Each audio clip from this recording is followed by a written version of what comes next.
Sounds like a horn honking out there. Not me.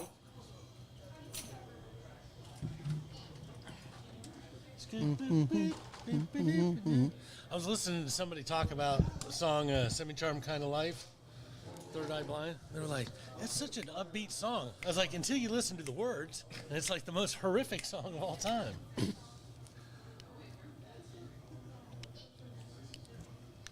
But yes, outside of words, it's a very upbeat song. Mm-hmm. The music is upbeat. Music isn't, it's very upbeat. Maybe some instrumental would be cool.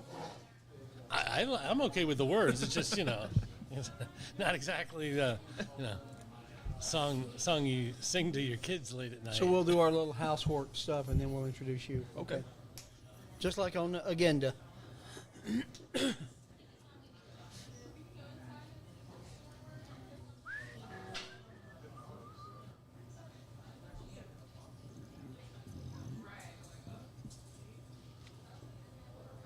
What kind of introduction do you need from me? No, we'll just introduce you. Say, welcome, Drew McCollum. Okay, great. We won't ask for a bio or anything. Yeah. Here's my resume. Yeah. At age 12, he became a lover of tangy taffy. Nobody knew what was going to be next. That's right. I wish I could remember age of 12. I wish I could remember where to frickin' buy some tangy taffy now that I'm thinking about it. I've never had that. I never heard of it. Absolutely not. So not that gross saltwater taffy that nobody ever wants. There used to be stuff that you bought at the baseball games and stuff, and it was like, okay, tangy taffy. A buddy of mine wrote that down.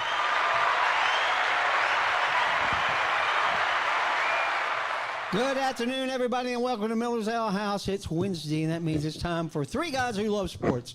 Happy to have you here. My name is Chuck Burge, along with my co-host, Mr. Robert Kinney. Robert, how are you, buddy? If I was any better, I'd be Larry. If I was any better, I'd be you. And if Larry was any better, he'd be his wife. Well, that's true. That's a slightly different story, but we'd all be a little better if we Absolutely, got to, yeah. So this show is to help guys that are going through some mental and physical issues, to help get them through it for an hour every week. And if we help for an hour, and you help for an hour, and Robert helps for an hour, and Larry and all his friends, then this world will be a better place and be a great Larry thing. And all his friends. All five of them. All those degenerates Larry hangs out with. Well, the bad news about that is I hang out with the same degenerates. You are the number one degenerate on Larry's Thank you. list. Yeah. So, as always, we're here at Miller's Ale House, where it's a very, very warm Wednesday. But fall is coming, football is coming, all the good things that come with that. So we're just around the corner from that. What'd you get to eat tonight, Robert? I went with a Sean recommendation. Sean recommendation. It's a little chicken. It's a little ribs. Got a little spicy peach sauce on it. Wow. Yeah. I did the Philly cheesesteak. I hadn't been. I think I've only done that once in 3 years. That's way too normal for you. I know it, isn't it? How about you, Larry? I went with the chicken fajitas tonight. Chicken fajitas. Can't go wrong with that. A wide variety of food we're having here tonight. We're keeping the kitchen honest. There you go. All right. So for the first time tonight, we have a guest, Mr. Drew McCollum. Everybody, welcome, Drew. Listen to that Absolutely. I'm glad to be here. They're glad to have me, apparently. Absolutely. They're glad to have you. That's really cool. So we're here to talk sports, so let's get into it. Saddest news of the week, Ryan Sandberg biting the dust. He was to the Cubs in the 80s what Ernie Banks was in the 60s and early 70s. He was. He was definitely, as far as old school guys, and he actually started with the Phillies. Yep. He only played, a few games for the Phillies in 1981. So Ivan de Jesus. So he's although we look at him as one of those guys who never changed teams. Technically, he changed teams before he even got his toes wet. But he stayed with them the whole time, and very revered in the city of Chicago. Oh yeah. Well, he actually wore 23 before the other guy in town. So. Yep. Yeah. And other than his few days with the Phillies, he spent his entire career with the Cubs. Yeah, he only had 6 plate appearances. With the Phillies? With the Phillies. So, cup of coffee. Yeah. Cup of coffee. That's Didn't right. even get his toes wet. Yeah. So. But I just want to throw out there, in 1984, he did win the MVP. That was the year of his game, right? What, his best? Well, like they won 12-11. He had like 8 or 9 of the RBIs and something like that. Do what? Ryan Sandberg. About 1984? One game. Oh, in one game. In I one gotcha, game, I gotcha. Well, he won the MVP that year. And question for you: how many triples did he hit that year? 0. No, A bunch. a bunch. That was correct. my second guess. It was either 0 or a bunch. Any guesses on how many? I was born 10 years later, so I have no idea. Well, Sandberg was never revered as a huge stolen base guy, and as it turns out, he did steal 344 bases, so he was, but 19 triples. Wow. One season, that's pretty tough. One season, there's very few seasons that have ever had a total like that, so very impressive. And back in that day, there were no lights at Wrigley Field. Every game was during the day. Although I can tell you, one of the worst crap trivia stats ever was what was the last stadium to get lights. And it's not Wrigley Field. It's not Wrigley because they bought the lights in 1938. They just never put them up. So they were, I was like, oh, that's kind of a crazy question. But yeah, back when it had to be a day game on WGN. With Harry Carey. Let me tell you something. Yeah, that was pretty cool. I got to go to 2 games at Wrigley Field, and it was a really cool experience. Fortunately, I got to go to Boston and to Fenway in the same 2-week period for the first time going to both of them. It was incredible. And I thought Fenway was heaven until I got to Wrigley. Is there any that you haven't been to that you still want to go to? No, because I'm not a huge baseball fan. But plenty of football stadiums I want to go to. Absolutely. Yeah. Speaking of football, we talk about Ryan Sandberg because he died of prostate cancer, and that's kind of what started our show, is my friend with prostate cancer. And now we also have Dion, Coach Prime, beating cancer. Just came out. When I heard he was going to have a press conference at 12, I thought it was to announce that he was sick and he had cancer and he was retiring. But he said, nope, already been through the surgery, already been great, and I'm ready to coach. Hey, there's a guy who hit it pretty well. Yeah, no doubt about it. Yeah, and what is shocking in the day of social media, how can you hide anything? Because especially everything's for that. out there. No, yeah. Especially for that program. He does a lot of social media work on there, and he's very in the news and in the media. So it's really impressive for him. But if you have a girlfriend who's working the counter at the The bar at Miller's Ale House. Well, no, I was thinking more along the lines of the oncology wing of the hospital.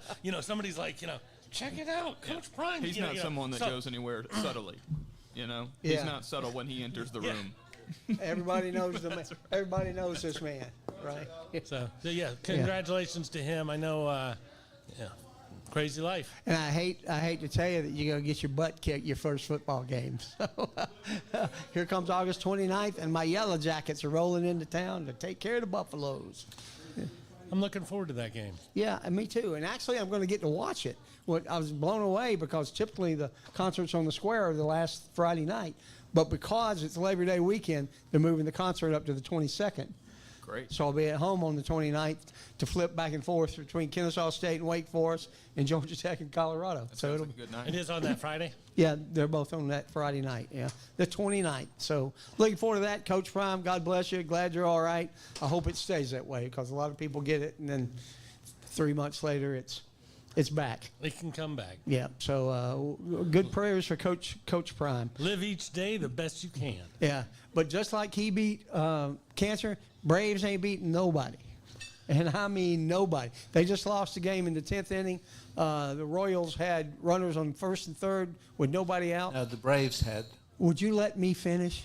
Braves had runners on first and third with nobody out, and 2 strikeouts and a line out later.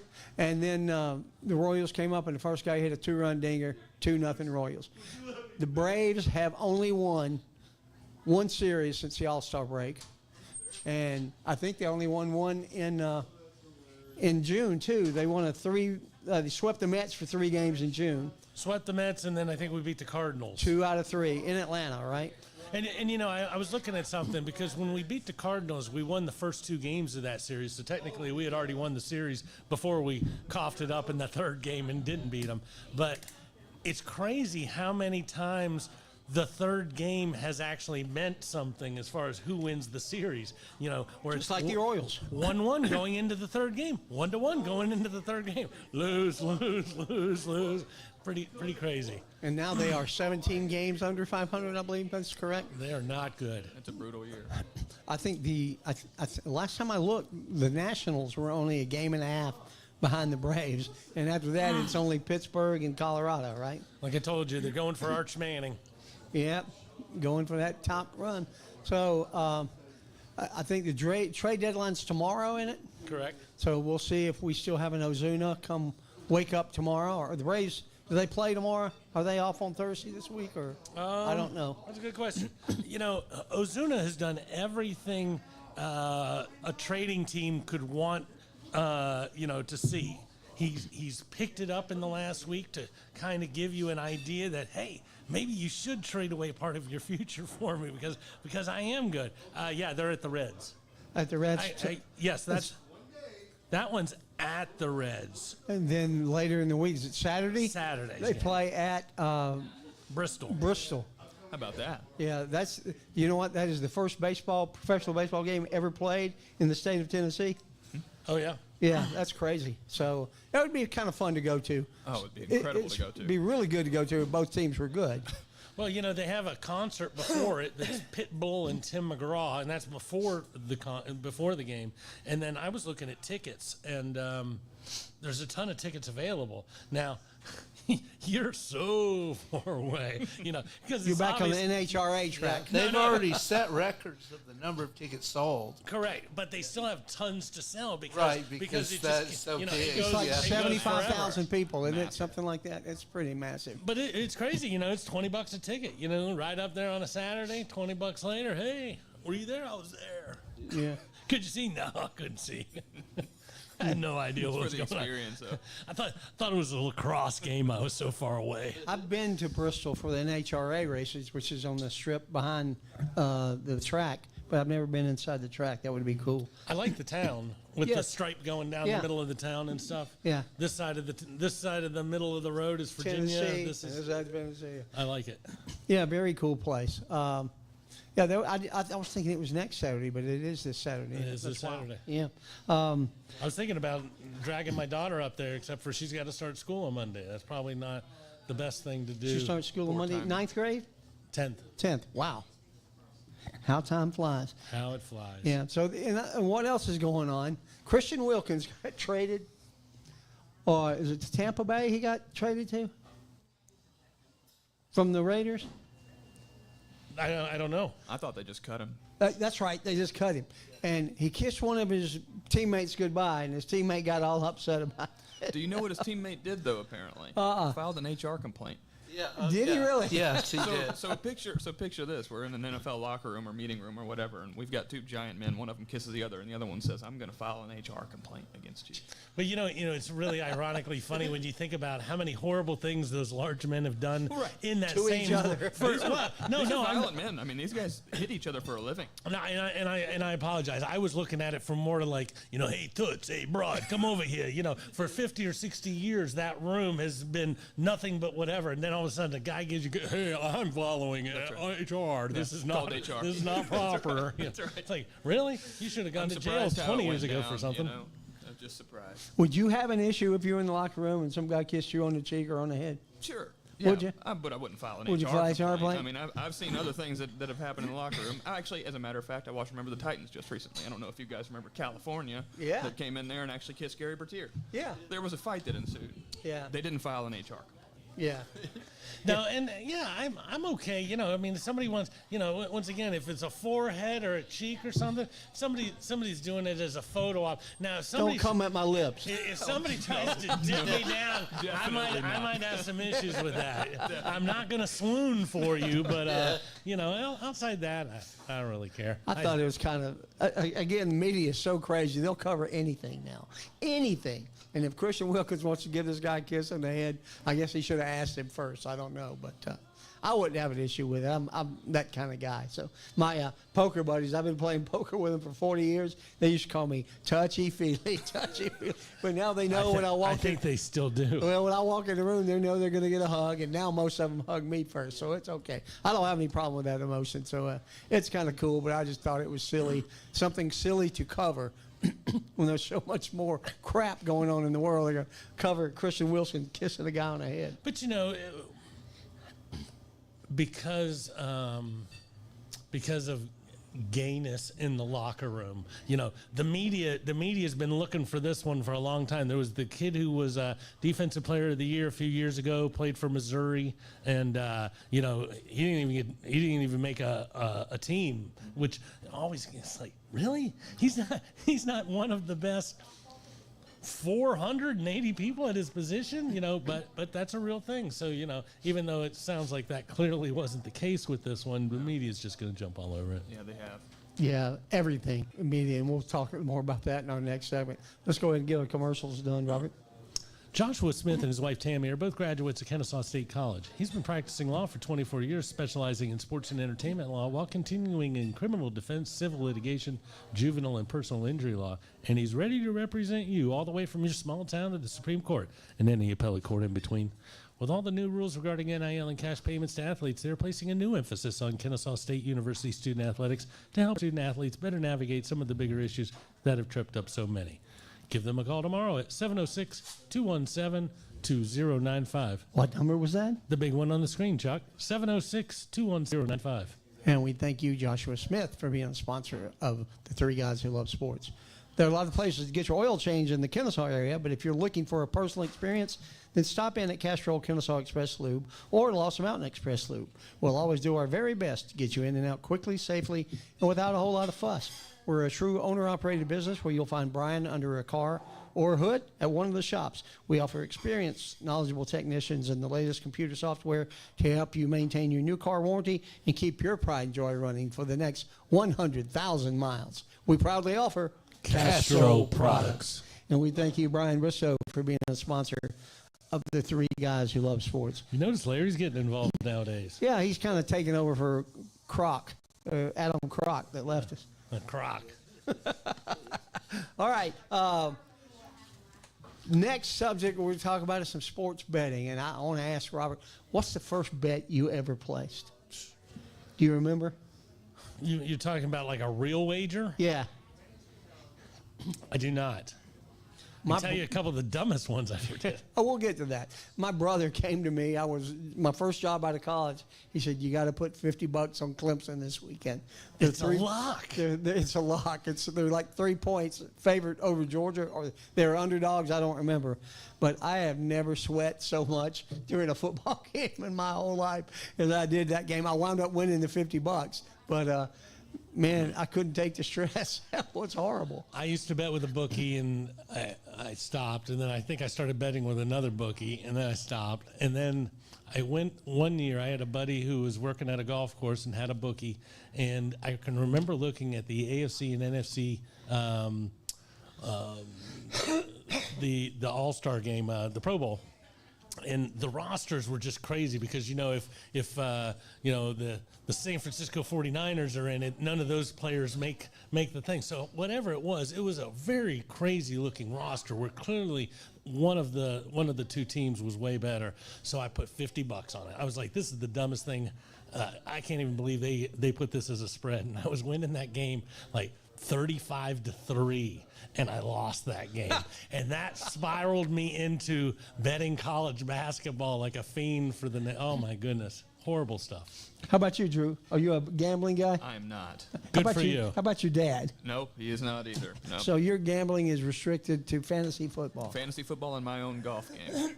I will bet on my own golf game, but I have a little control over that.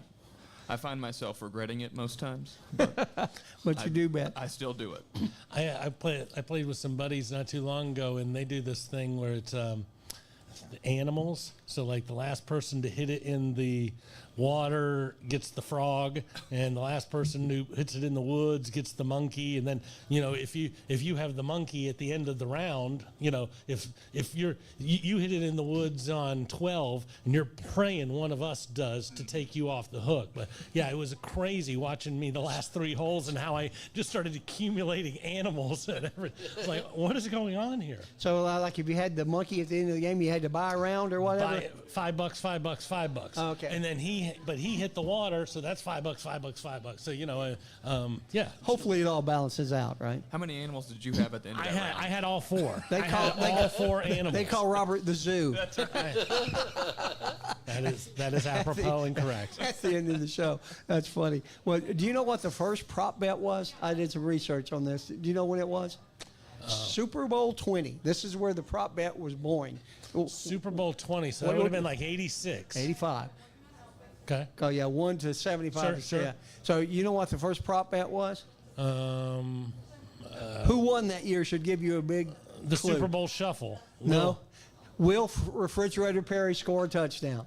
It was 2001, and some nuts were lucky enough to put down $10 on the fridge scoring a touchdown, and he actually scored 2. Oh, that year I was in New Orleans, and I remember we had one guy that had 56 different bets that all expired by the end of the first quarter. Oh, yeah? How did he do on those? I have no idea. I just remember, but that was the first year of the prop bets. That's a lot of bets. Yeah, he took full advantage of it. Yeah, it's really funny. I did some research because you can bet on anything now. I mean, anything. The color of the Gatorade that's getting dunked on the coach, how long the national anthem's going to be. Is it going to be over or under a minute 58 seconds? But I found what I thought were some really weird prop bets. You ever heard of Amarillo Slim? No. Amarillo Slim? Yeah. Nope. Card player back in the 70s. He came up with some of his own prop bets. He played tennis against Bobby Riggs, but Amarillo's key was he got to pick what you played with. They played with a skillet. And he beat Bobby Riggs. Well, Bobby Riggs was very demoralized after Billie Jean took him down. So. Oh, yeah. And Amarillo Slim did not stop there. He played Evel Knievel in golf. And again, he got to choose the equipment. They used a hammer. So they played golf with a hammer. They played one hole. Yeah. How long we've been here for 9 hours. Like Robin Williams on his. This is horrible. And yet Amarillo still wasn't done. And this is my favorite. He placed a bet against Seabiscuit to race Seabiscuit. And the race was 100 yards. But the secret was it was 50 yards down. Seabiscuit had died 50 years earlier. No, it was 50 yards down and 50 yards back. So the horse had to turn around. So the horse had to turn around.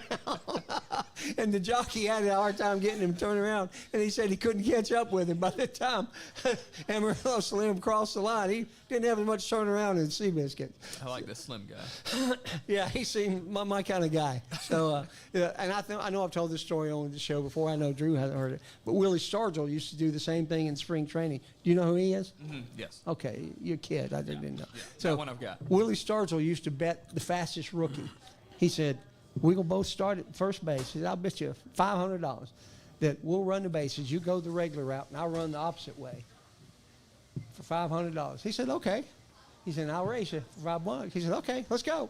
So obviously Willie's running as fast as he can, but he's laughing. The guy's already around second where Willie's not even there. And he gets to home plate, and Willie says, pay up. He said, what do you mean pay up? I beat you. I said, I didn't say anything about beating you. I just said I'd race you for $500. Never said anything about beating you. So Amarillo Slim, I don't know if he learned from Willie or Willie learned from Amarillo, but that was a pretty good thing. But we talk about prop bets sometime Super Bowl week. Robert's looking up something. Right? You said the Fridge scored 2 touchdowns, and I knew it was 1, but it was 1. He scored 2 in the season. He caught a touchdown pass. You know, the only reason why that was a good bet is because Dick was such a moron. You know, Peyton had 22 carries for 61 yards. And no TDs. And no TDs. William the Refrigerator Perry, 1 carry, 1 yard, 1 touchdown. So, Fat Boy gets a touchdown, which, by the way, if you put him on a normal roster nowadays, he wouldn't even look fat. He was just that crazy. He then, could be the kicker. he's a pretty small guy. But, I hate Ditka. Did you? I did. Yeah, Bill Sterrett, we're not talking to you about that. Yeah, well, it's okay. Sterrett would agree with me. Hey, who should get it? Fat Boy or the greatest running back of all time, Bill?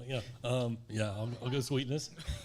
You sound a little bit like Bill when you did that. Thank you. So you've never placed a bet at all? No, Yeah. never have. Never in my life. Do you I feel- have now watched a grown man cry at the halftime or at the coin toss of the Super Bowl. Which is something else you can bet on. 50-50 bet. You can bet on the coin toss, and he lost some I once said, well, actually, I say once. I did a long time ago with a bookie. This year I did it with my friend, and we each took like 20 different bets.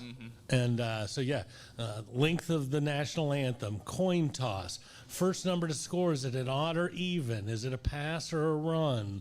I mean, so many variables. And like you said, you get to the end of the game, what kind of Gatorade gets dumped on their head? What color? Yeah. So many fun ones. And it's not just sports. You can bet on anything. I saw a site today, I don't know if it was, you could bet on whether or not it's going to snow in London on Christmas Day. Oh, absolutely. I mean, as long as it's put out far enough to where, because those the European models, as they like to call it, they run about 2 weeks early, so they won't let you bet on that, as of December 10th. But you want to put your money on it? Heck yeah. yeah. And, the reason I brought this all up was the guy that was banned, or he wasn't banned, but he was suspended with pay till the end of the year, that was throwing a ball on the first pitch and betting on himself that he was going to throw a ball, or he gave somebody information that he was going to throw a ball on the first pitch. In a live game? In a live game. See, that's what I worry about, though, with sports betting, is does it affect the integrity of the game? Yeah. Which it does, which is why Pete Rose should have never been pardoned or anything else. That's nothing but yeah, so Yeah, I know what you're referring Slippery to. slope. There were 2 different cases. yeah, But it was, and both in the last couple of weeks. yeah. Yeah, but one of the guys But was it- just, and I mean, it wasn't like he was throwing him on the corner. He was throwing him like 6 feet short of the plate Well, I don't and want- 2 feet outside. sometimes you get Eric Gregg or one of those types of umpire. You never know. Bounced across. You, Yeah, that's better just right. you better put it 4 feet outside if you want to get that How call. funny But if the the umpire happened to be in it, right? And the umpire just You calls never it a know. strike. The reason he got caught take that was because of the traction on the betting. It had nothing to do with the actual pitch. It was the actual. There were so many bets put on that particular prop bet that he got busted. Well, and for. that happened, remember, a couple years ago with the Reds. It was a Cincinnati Reds guy, and it was a LSU connection, and the guy had placed the bet, like, right, outside the stadium, we'd like to put, $100,000. Okay, well, that's the most anybody's ever put on something like this. So we're thinking you might be a little crooked. And the NFL's all for betting, but mainstream betting. They're not on this. Like, me and my buddies used to go to the Braves games when they were at Atlanta Fulton County Stadium, and we'd bet a nickel if we predicted what the next batter did. Was he going to strike out? Was he going to single to the left? Was he going to fly out to the right? Whatever. And that's how precise it's gotten now. It's every pitch. It's not every game. Well, and ESPN has their own betting format and thing that I don't personally like that at all. The reason why is I want ESPN to give me facts. I want them to give me. You can give me your thoughts on some stuff, but soon as I know that you're making money off of Larry's bet, then I have to wonder what you're telling me prior to that, if that is feeding into, instead of just telling me what I need to know about the game, you're leading me down a pathway to try to make me think, man, this guy is going to throw 2 wild pitches tonight. I don't need you to help me with that. So, I don't like that at all. I don't either. But soon it's coming to your phone. You can play every pitch, every down. Will the left tackle miss his block on this play? Or it's crazy. And it's become very competitive. Yeah. There's company after company offering it. Yeah. No, you see it, commercials, ads on TV. You see it on ESPN. There's a whole station, ESPN Bet now. That. Oh yeah, the commercial where was the guy in goes, "Wouldn't it be cool if it was like this?" You just described ESPN betting. That's right. Yeah, I've gotten frustrated with the way that the betting industry has entered into our mainstream sports lives, and especially as someone who doesn't bet. I'm a little bit contrarian on that, right? Sure. No. But it's become frustrating with the way that's entered into the media coverage. Well, and because they're pushing the bets on everybody, are we supposed to act surprised when somebody gets caught throwing the ball No. 4 feet outside when Absolutely they not. place that bet? What'd you expect? Exactly. That's the avenue that you've paved for all these people. Yep. So do you guys know of Black Sunday? It's one of my favorite stories to talk about. You've told us before, but So 1979 Super Bowl, Steelers, Cowboys. There was only 1 week. You didn't have an off week for that second week or any of that You stuff. didn't have the media week and You everything? didn't have the media week. Yeah. Back before you were born, they just played football. And so and no megastar at halftime. so in that particular game, it started out as Steelers plus 4.5. And it was 4.5 on Monday, Tuesday, Wednesday, and Thursday. It went to 4 on Friday, and then Saturday and Sunday, the bet was 3.5. The line was 3.5. The crazy thing is that an inordinate amount of people made those bets. Everybody who bet on the 4.5 took the Cowboys. Everybody who bet on the weekend with the 3.5 took the Steelers. And it was a 35-31 final. The one guy, Lefty Rosenthal, he was at the Stardust. He actually offered 4.5 points for any Cowboys fans, 3.5 for any. So he lost every bet. Wow. And Black Sunday basically bankrupted about 20 of the casinos, and he consolidated it down to I believe they call themselves the Big Seven. There was only 7 casinos that were able to pay everybody their money after that one, and it's crazy. But that's the reason why also when you look at a spread, it won't move too much. Even if it's a horrible spread that I put out, you still don't want it to be. You don't want to move it because too many things can happen when that happens. No doubt about it. It can get cumbersome. Yeah. Oh, yeah. It's cumbersome. Somebody played the jukebox. Huh? Yeah, it's cumbersome. Yeah. All right. So sports betting is so interesting for those of us that follow it closely or semi-closely. Not for Drew, and I understand. I wish I was more like Drew, but my poker game and my tub game and all that stuff. But I'm not a big. I'm going to go out and bet 50 on the Falcons this weekend. So. Well, that's why you still have power on at your house, Chuck. Yeah, barely. Yeah. All right. So let's get a Brain Train commercial out of the way. We'll move on to some football. Hey, it's Melissa at Brain Train Centers, the fastest growing neurofeedback provider in the world, and I have some pretty important questions for you. Do you or someone you know struggle with focus and attention, sleep, memory, or other mood issues? Or maybe you just want to achieve more in high-pressure situations. Well, what if I told you you can unlock your brain's full potential and change your life entirely through neurofeedback? A drug-free and natural approach to negative moods, and it's backed by more than 50 years of research, so it's not new. It is safe for both children and adults as you retrain the brain to create new pathways. Medication may help short-term, but they don't address the underlying issues. Just as push-ups help your physical strength, neurofeedback is personal training for your brain. With over 20 offices nationwide, don't hesitate to reach out to Brain Train Centers, as we will provide you with the highest level of compassionate care and help you achieve the mental clarity, performance, and calm you deserve. Your journey to a better quality of life starts with a brain map. Now you can retrain your brain and reset your life. So just call or text 470-291-2778 or visit braintraincentersinc.com. And we're back. Thank you, Melissa Hergert, for being a sponsor of the Three Guys Who Love Sports. And don't forget to come out tonight at 7 o'clock for a very interesting KSU Owl show. I wonder what's going to happen, Robert. I'm probably going to be uncomfortable. Yeah, me too. Me too. That'll be different. All right. So it's football time. Smell it in the air. It's actually, we're going to have a night this weekend in the 60s and the high in the 70s. And, man, that's just the beginning of things. I know it's not going to stay that way, but that'll be a fun, fun day. Look at Sean going straight to the weather. What? Yeah, what's the temperature? I think it's Sunday. It's supposed to be in the 70s or something like that. It was 75 on Sunday earlier, but I think it's crazy. Saturday and Sunday. Yeah. 30 days away from college football. 30 days away. That's hard to believe. I just checked your little site there, Tom Brumbelow. Thank you for letting me know. So there's a game on the 29th. That's right. Yeah, because 31st is 30 days from Arioki. I keep getting mixed up. Yeah. Yeah, so we're 31 from Marietta. All right. So we talked a little bit last week about who's on top now, the Big Ten and the SEC.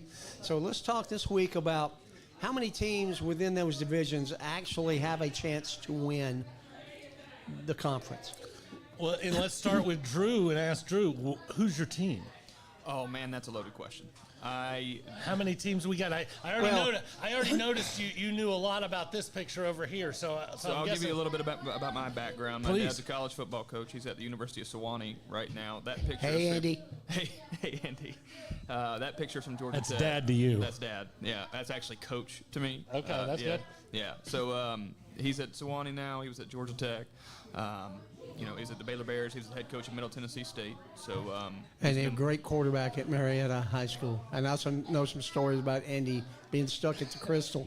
I won't tell it on the air, Andy, but you know what story I'm talking about. And I know you know what story I'm talking about. Yeah, he's got some stories. So a team to define for me is really tough. So I've been around a lot of different teams. I tried to pull for the Bulldogs, but when you spend 8 years at Georgia Tech, become disinterested in the Georgia Bulldogs. Now you know why he's on my show. But my wife is from Statesboro, so I've gotten really attached to Georgia Southern lately. That's kind of my fun school. That's a fun That's school. where I went to school. They've got a great program. They're really doing pretty well right now. Their games are a blast. We go down to one a year, and I know a couple of their coaches. You know, I've never been to a game at Georgia Southern. They should. started a year and a half after I graduated.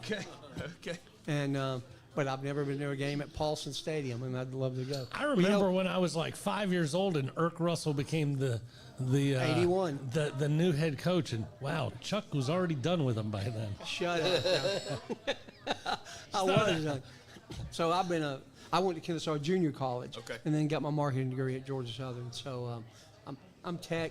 Yep. Well, I mean, look, Southern. I'm what I really am is a Berry College Viking. Hook Yeah. 'em There you Vikes. go. There you go. I played. Go Vikings. I played at Berry College in 2013. We started the program there. Nice. Yep. So built it from the ground up. They've been really successful for the last. Our first 2 years were miserable, and from then That's what on, usually happens. Well, you go play a bunch of seniors when you're a bunch of freshmen. Yep. Yeah, they're going to beat you up pretty good. And my youngest son went to MTSU. Oh yeah, Blue Raiders. So we got the same schools. Mm-hmm. Yeah, I'll become a Berry fan just for you. Well, now my father's at Sewanee, Sewanee. which is our rival. Every time I go over Mont Eagle, I think of your dad right that exit. Yeah. You know what would be interesting is the next time a school starts up a football program, whether Barry in 2013, KSU in 2015, you didn't have anything, and once again, you had to play against a bunch of seniors, and you got a bunch of friends. Now there's the portal, Right. So all of a sudden, if a team is coming brand new out in 2027, They can get some guys. they could get a lot of guys, right. to where all of a sudden, it's like, well, do you have a bunch of freshmen? Heck no, man. I got half of the Northwestern guys on my No defense. doubt. Well, and Mercer started around the same time that we did, so we played them. They started in 2012. We had to play Mercer, which is a far different competition, but they were all freshmen as well. That would not happen anymore. No, it just wouldn't. Just wouldn't. Well, go ahead, brother. No, because if you're sitting on the bench and you're a junior or senior and you're still not going to start, you're like, hey, I'm going to that new school and going to have a little playing time. All right, so let's get into our subject quick. So how many schools in the SEC have a chance to win the conference this year? Well, I think because of what you just said with the transfer portal, especially in maybe the SEC particularly, as much talent is attracted there, I think it's pretty wide open. I think there are 8 or 9 schools that can win in the SEC. Really? I do. I think I look at your big ones, Georgia, Texas, Alabama. They're probably going to be there. But you start getting into those second and third tier, the Ole Miss, the Tennessees. I look at a school like Texas A&M, who's doing some really good things there. I just don't know who's going to be on their roster and how good they're going to be. But in the world of portal and NIL, we don't know who's going to be on any team. Look at what Indiana did That's right. last week, and we'll talk about great that. example. but Georgia lost everybody on their offensive line. Yep. They've got a new quarterback. Texas lost everybody on their defensive line. They have Arch. Yeah. Well, but if Arch was that good, why wasn't he playing ahead of Ewers? I'm getting a kick out of the attention he gets. Yeah. I hope he is really good, though. Yeah, I hope they beat Georgia, but other than that, I don't really care. Does Oklahoma stand a chance? Does LSU stand a chance? Right. Does Ole Miss have a chance? I mean, I don't think the SEC has ever been more wide open than this. And I would probably say 6 teams have a chance and no more. Robert, how about you? Well, if you said 6, you'd probably be saying Texas, Georgia, Tennessee, Alabama, LSU, and Ole Miss. That's or right. something like that. Yeah. And then right after that, you got South Carolina. Well, that kid can spin it. Yeah. So I wouldn't be shocked. And like you said, Texas A&M, they got tons of money going out.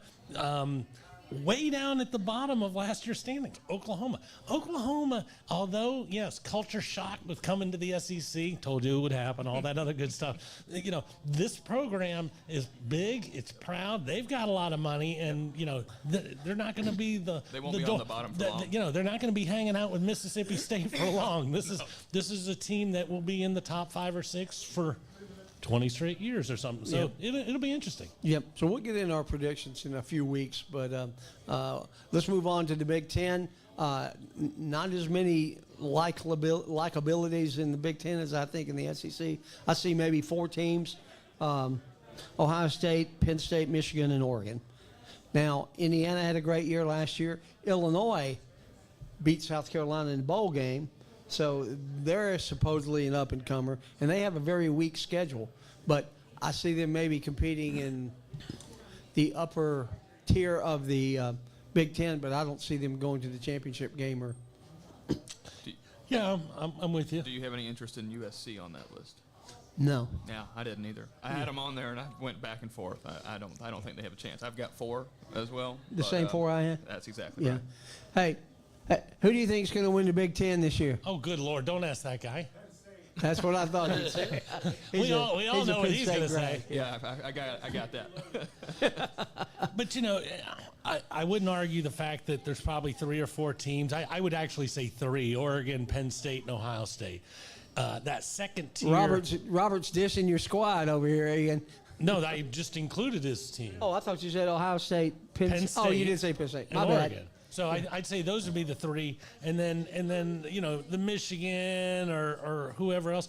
But just to mention them, since you asked him the question, a team like USC, man, they get a lot of people. So you know, at any given point, same way that we're talking about with a team like Oklahoma, USC did not join the Big Ten to hang out with Maryland and Northwestern and Purdue. That's right. And at some point in time, they're gonna come rolling into Columbus and then into Arbor, and you're gonna be like, holy, you know, that guy's the best quarterback ever. They say the guy on the bench is better than him, you know, and it's just they're that type of program. So yeah, I think there's 3, but that second tier, I wouldn't be surprised if, you know, somebody popped out of there. All right. How about the Big 12? Not a lot going on there. I had to look up who is in the Big 12 Who was in the Big conference. 12? Yeah, that's why they're down towards the bottom. I'm biased towards Baylor. I was born in Waco. Oh, My were you? dad was a defensive coordinator at Baylor when I was born. So I didn't know your dad I've got was some ever at Baylor Baylor. Bear in me. Houston would be fun to watch, but I frankly have no earthly idea who could win that conference. Utah has historically been pretty good. Yeah, I've got them on my list. I've got 5. Kansas State's got Avery Jackson back at quarterback, had a really good year. Dillingham's impressed me what he's done at Arizona State. And you probably have a better read on college coaches than most people because your dad is one. And he's been the head coach 3 times? The dinner table. Yeah, Twice. 3. 3 times, yeah. And then Texas Tech, again, with a lot of money. The most, supposedly. Colorado, they're going to start off with an L. I know that. So beyond that, I don't know what they're going to have. And, you know, with Coach Prime's condition, I mean, how much can he do? We'll see what happens there. And then I had Utah down just because of historically. I think BYU lost their Jewish quarterback, and he's gone. So I don't know what they're going to do on the offense.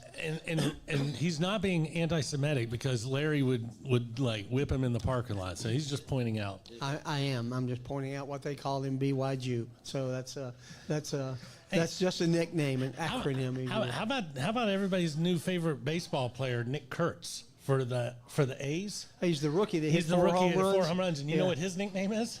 I'm afraid to ask. Well, you got the big dumper nowadays out in Seattle. Palmquist guy. Palmquist guy. And so this guy was born in Lancaster, Pennsylvania, and although he grew up in the Chattanooga area, they give him his nickname for his roots. He's the Big Amish. The Big Amish. I'm like, I like the Big Amish. That's a good name. That is a pretty cool name. I could live with that. This is now. I'm going to retract what I first said about very few teams.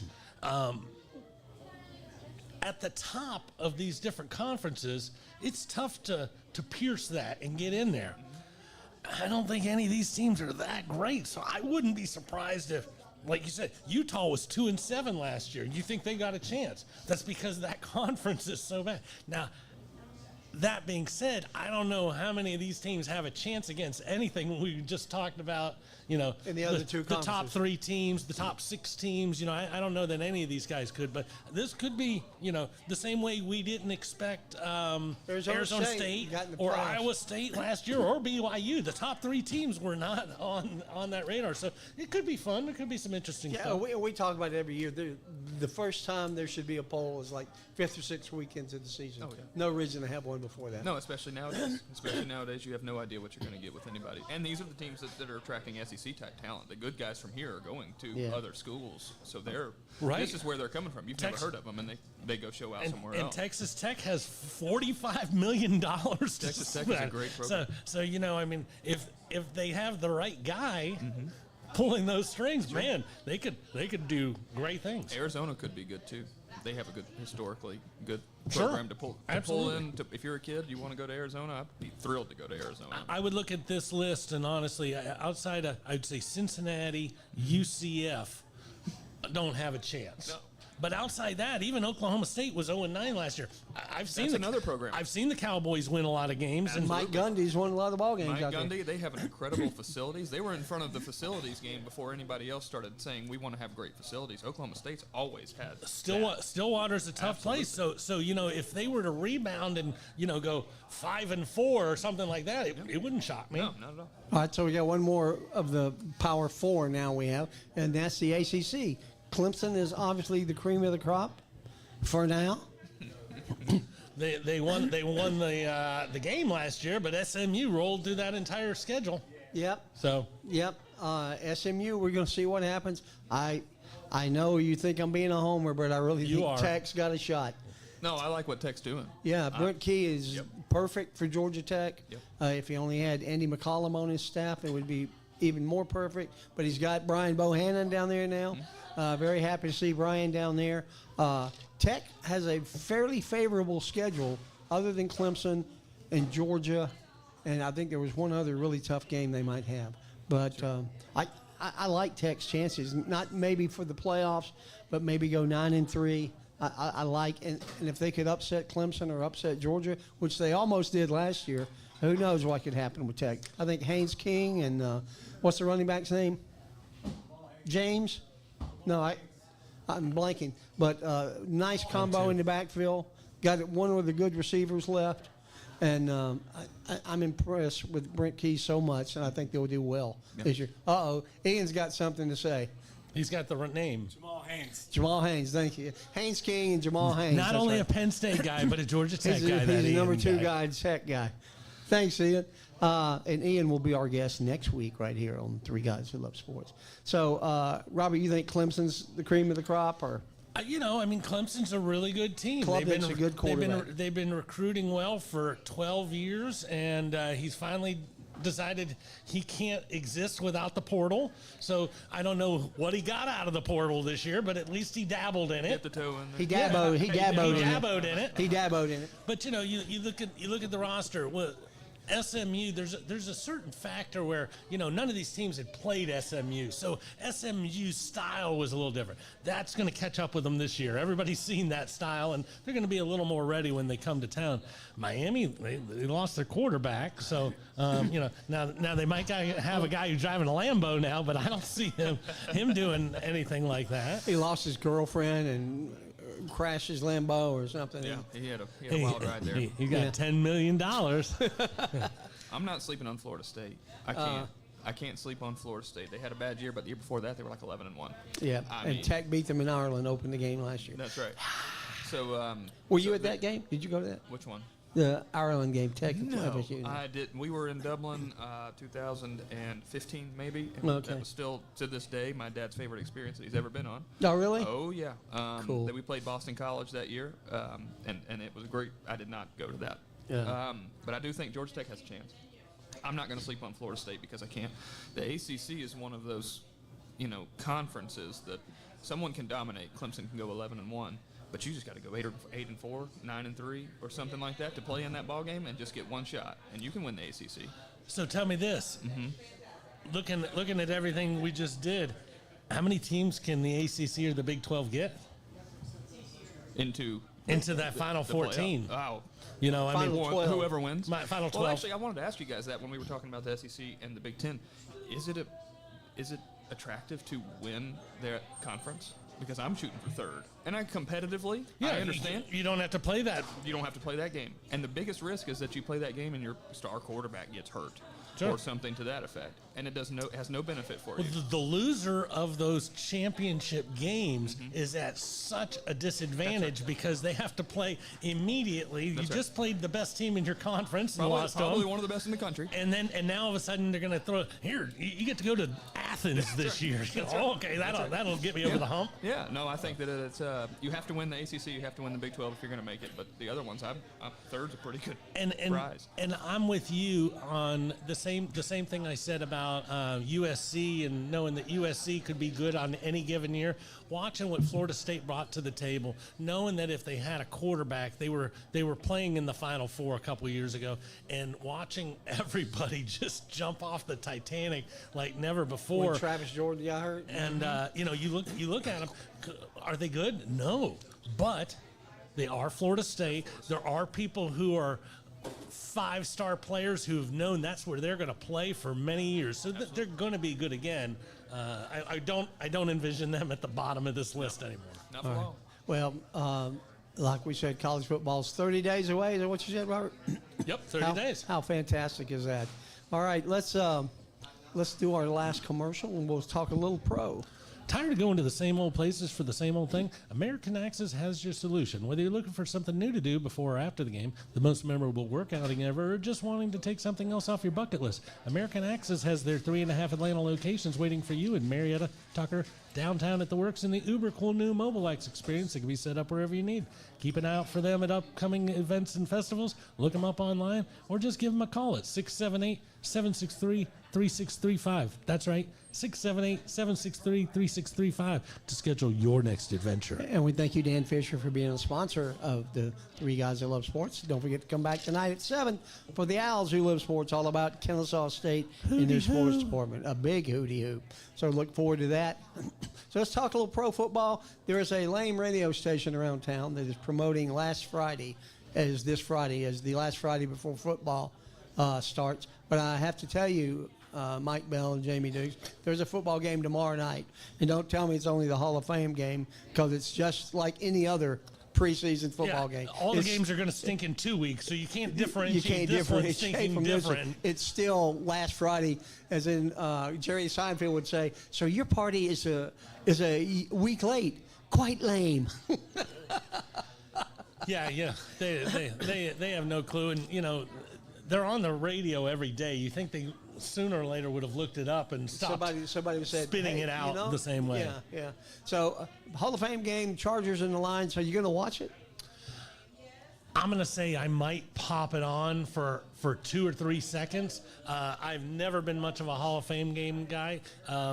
These two teams always have to show up for camp a little early, and because this game is so early, they don't push it. It's not like a regular first preseason game, where you get a little bit of this, and you don't get a lot in the first preseason game, but even less in this game. But I'll be happy that it's on and somebody threw a pass. How about you, Drew? If they put pads on, I'll turn it on. Yeah, that's me, man. That's a good call. I like that. That's how I roll. But I did hear, speaking of quarterbacks from college, DJ Uyunglele may be playing in this game. So He's at L.A. now, right? Yeah. So he'll. That should be interesting. Yeah, we'll get to watch some good quarterbacks. Whose play. dad wanted him to move because they didn't have the right players around. That's crazy. I'll probably watch some of it just because it is football, and it's not this game, and it's not the WNBA. It's something that I love and I'm passionate about. And will I start taking fantasy notes tomorrow? No. Were you throwing things on the court at the WNBA game? No. Would somebody do that? Yeah, I won't bring up. I won't bring up what was thrown out on the court. I'm assuming it wasn't anything that an octopus or a squid like they did at the Red Wings games. No. Wouldn't be like that. No. Number one, I would never go to a WNBA game, unlike you. I know you've been to see Caitlin play. I would go to that. I would absolutely go to that. To see Caitlin play? Absolutely. Yeah. Well, and I You would need to hang around Robert. His uncle's a big Caitlin Clark fan. Okay, great. And going, when you watch the Atlanta Dream play, and there's 6,000 people, and the camera never pans up to this light, because that's the way it is. It's a lot different when you go to Gainsbridge Arena in downtown Indianapolis, and there's 17,500 people. It's like, wow, the Hawks can't sell this many tickets. No kidding. All right. Well, we're going to skip a couple of things on our agenda because we're running a little bit out of time. That's all good. Let's get right into the over and unders for the NFC East. Hey, Ian, don't leave for 6 minutes. I got to talk to you. All right. Those guys look like hosts. They've been plotting. Look at these guys. They've been plotting. All right. He asked me what I was thinking. I was like, I feel like I'll be uncomfortable at a few points. So let's start off with the NFC East. We've done all the AFC teams. Let's start with the NFC East. Philadelphia at 11.5, the returning Super Bowl champs. Over or under, Drew? I'm going to go over. I like what they do. They run the ball and they play defense, and those are my two favorite things. So I'm going to go over on the Eagles. I'm going to go under on the Eagles. It's a high number. Yeah, it is. And they've big won. number. They've won, and I It's think hard to keep doing it. Yeah, it's just hard to keep doing it. It's a little bit complacent. I got the ring and whatever, all that stuff. But I mean, I understand that it's not. Pros are not supposed to be that. Like the Braves say, "Well, we're not playing." What's the guy that just got hurt? Tore his Achilles. Ronald Acuna. Tore his Achilles or something. He's going to be out for 10 days. And they said, we may not play him the rest of the year. Why? The guy's paid to play, not paid to sit on the bench. I don't care what you're doing. Let's play. But I kind of feel the same way about this. It's just you can't get up and up and up. And I know Kansas City did it for a couple of years. And Philadelphia, I think it's very I don't hard. think Kansas City's done with it yet. Yeah, but they didn't get to three-peat. It's very hard to two-peat, much less three-peat. Sure. So what do you think, Robert? I want to go under as well. My biggest problem with going under is how good that defense is. Right. That defense is so good, and although you can go, well, this is probably not going to be as good, and this might not look like this. Yeah, I don't see Jalen Carter doing anything except for throwing people. He's going to start picking people up and throwing. How did Washington lose? Well, Jalen Carter threw guys into the quarterback, and they're just that good. So I'm going to go 12 wins and take that slight over. Okay. How about the Commanders, soon to be the Redskins again, I hope. I'm going to go over on Washington. I think this is their year. I think they win the division. I think Jay Daniels is the guy. And if they get Terry McLaurin signed, that'll even be more so. And I know he's in camp. He hasn't signed yet, but he is in camp. So. That's a good thing. I'm going under. I don't believe in them in any way right now. I don't. We can't agree on everything. No, we cannot. Who don't you believe in? Jalen? Jaden Daniels. No, I think he's probably pretty good, but he's going to. The second year's tough for a quarterback. They still have to protect him. He's very probably easily hurt. I've seen him run around and do some stupid things. Correct. Anybody who's willing to run around is going to take an extra shot That's from right. a safety. They tried to get some weapons for him. I think Deebo Samuel's over there, but I don't trust their defense, and I don't think they can keep protecting him the way they did last year. And I'm kind of right there. I've never been impressed with this roster that much. So Jaden is really good, but outside of Jaden, you got a Alabama running back who likes to get shot right before the season starts. Scary Terry's not very happy, and yeah, I'm not in love with Didn't they get Deebo Samuels too? They did, but why did San Francisco let Deebo go? They didn't let Deebo go 4 years ago when he was dominating the league. This is a guy who's had each year a large step back or a large step down. So I'll go just under. Okay. Dallas at 7.5. You even have to ask me which way I'm going. Chuck, how you going? I know you love them ever since they fired Tom Landry. Yes, that would be the under on the Cowboys. I'll go with you on that one. Way under. Okay. Like Way under? 0-17 would be fantastic.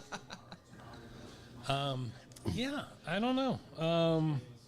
I don't think they're going to be good, but they're going to score a lot of points. This is one of those fantasy nuggets where that defense is probably not going to be great, and Dak is going to be slinging it. And there's two great wide receivers on that field, and we'll see what happens. But I'm gonna say under. I think they get to that 7. So that's the first one we're in consensus on. We're all under. Which means bet the farm and Bet take the the farm, boys. we'll take the Boys boys are on winning the the Super over. Bowl. All right, and lastly, the New York Giants at 5.5. This is probably as low as a spread goes or as an over and under goes. I would assume that it is. And Yeah. because it's Especially so since low, they just added another game to the NFL season. They did. But I've got an attachment to the Giants now. The defensive coordinator Shane Bowen was with the Titans, and he was on one of my dad's staff. So we would always go. He would get us tickets. So I think their defense is going to be really good because my man Shane's got it rocking and rolling. Plus they got Abdul Carter. So you talk about someone throwing guys into a quarterback. yeah. I think they're going to be all right. I'm going to go over because I like the guys that are there. I hate to disagree with you again, but That's okay. I'm doing the under on the Wow. Giants. Yeah. They got nothing on offense. They do not. Their team is just not very good, and yeah. So I have Philadelphia over and Washington, Dallas, and Giants all under. Not a good year for the NFC East then, huh? I hope not. 'Cause Yeah, I only had Washington over. I think I've had everybody else under. Yeah. Yeah. So yeah, Giants are not good. It'd be interesting to see. I think we're past people tanking. For a number 1 pick right off the bat. That's not going to happen in the first 6 weeks. But once teams do go to 1-5 or something like that, and maybe Sellers is slinging it in South Carolina, or Arch is doing his thing, it'd be interesting to see when these guys start. Well, we're going to try to play some different players and see what's going on out here. Coach speak for. My hands are tied, and we're going to be awful. I can only coach the guys on the field, right? I can only coach the guys on the field. That's all right. Well, we're right up against 6 o'clock. Man, this was a fun show. It's fun when you go through and you have to skip a couple of things. It means you had a good spirited conversation. We had a good time today. Drew, we should appreciate you coming on, buddy. Thanks for having me. And Thanks for Robert, having me. great show. Guys, don't forget, Drew, you'll come back, right? Oh, sure. We'll get you back on here before football starts. Robert will have me. I will have Drew. I don't even go into it, especially after what you tell me what women are throwing stuff on the court. All right. That guy Will Renfro going. I got Will Renfro's He information. read that article. All right, guys. Hey, take care of yourselves out there, guys. Know your numbers. Cover your ass. Get your prostate checked. We'll see you next week right here on 3 Guys Who Love Sports.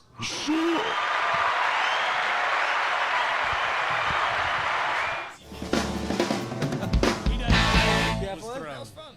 Yeah. I told He you it doesn't goes by a know lot what was quicker thrown. than I it just does. mentioned it. And he's like, no.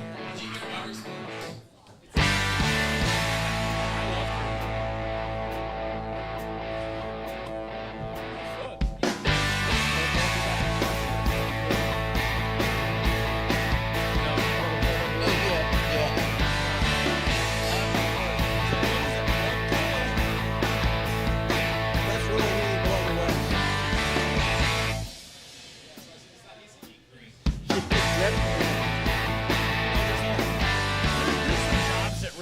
in the world. You know, if you work in Detroit, there's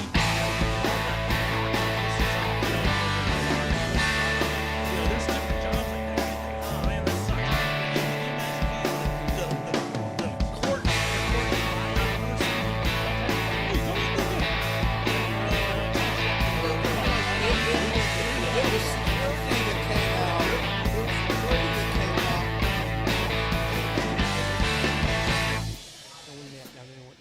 That's a good place to go.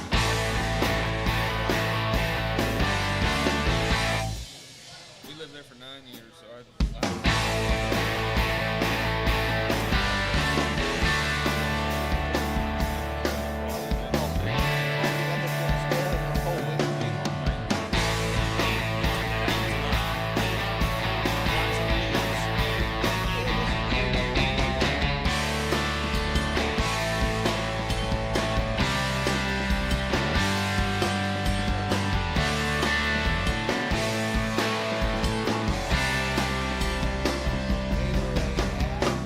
Yes, I saw that one. Oh, she's amazing. She's so pussy.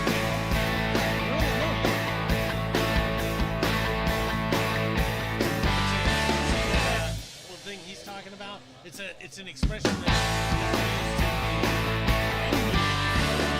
and it's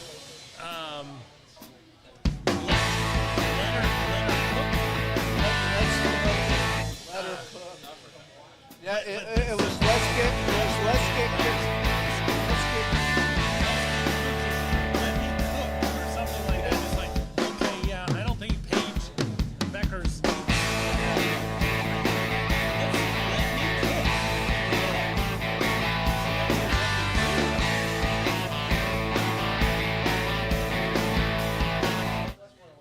that's pretty good. Yeah, for sure.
Thank you.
You gotta be part of the ball navy. That's right.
I'm listening. I don't want to say this out loud.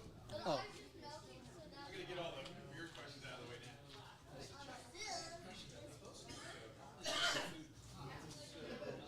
Is this to deal with each other? I have blue balls, and now you're playing with them. Thank you. Hey, somebody's got it. Wow. Somebody's Well, got his wife has been out of town for weeks. Anyway, moving I can on. tell the tension. It's all the way up in his shoulders with this hobby.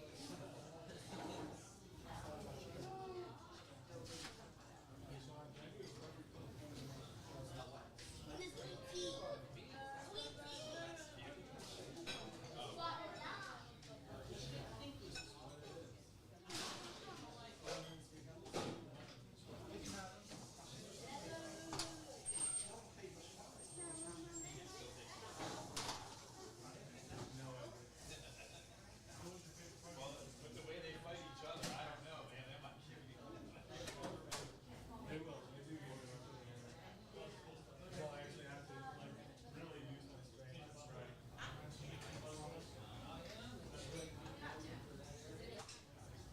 You have that working out or exercise? Not really. We're still young. You don't want to mess up. Well, we'll do like range.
I never thought of. Really good. This is Michael. He's new to Miller's. He's going to be part of our leadership team. I was just showing him what you guys do every week, and come in here. And yeah, they do a great job. We love them. Yeah. Yeah.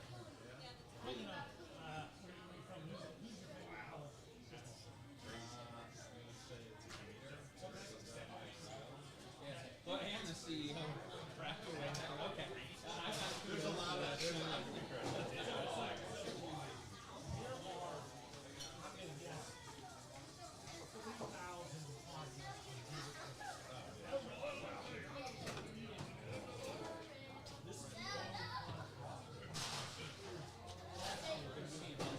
so good to be back with you guys. Oh my God, you're a champ.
is my KSU shirt from when they made the tournament.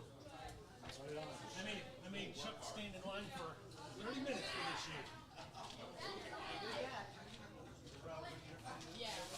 That's me. Okay.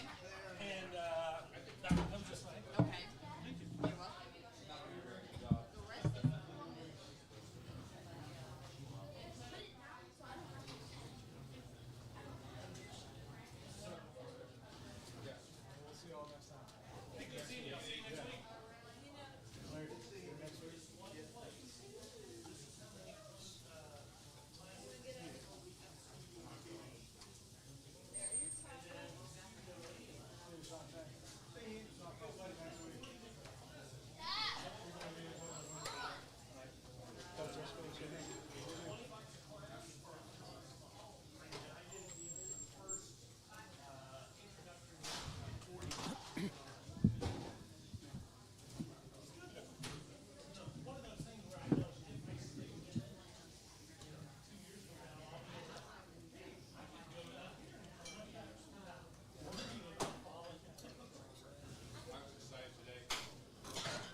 Saying replacing ponies, so you're going everywhere. And when Matt came, we're like, oh, we got two. But no, but I used to do on the side of roads, and I never realized how that played into my life.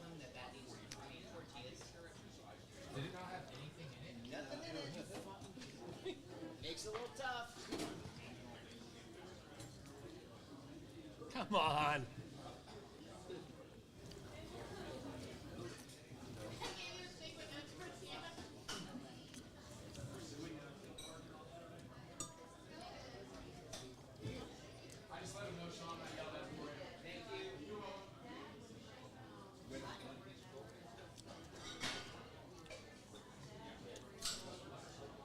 That's way hotter than peachy.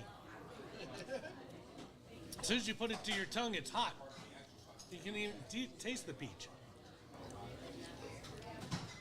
Larry, what'd you think of Drew? It's better on the chicken.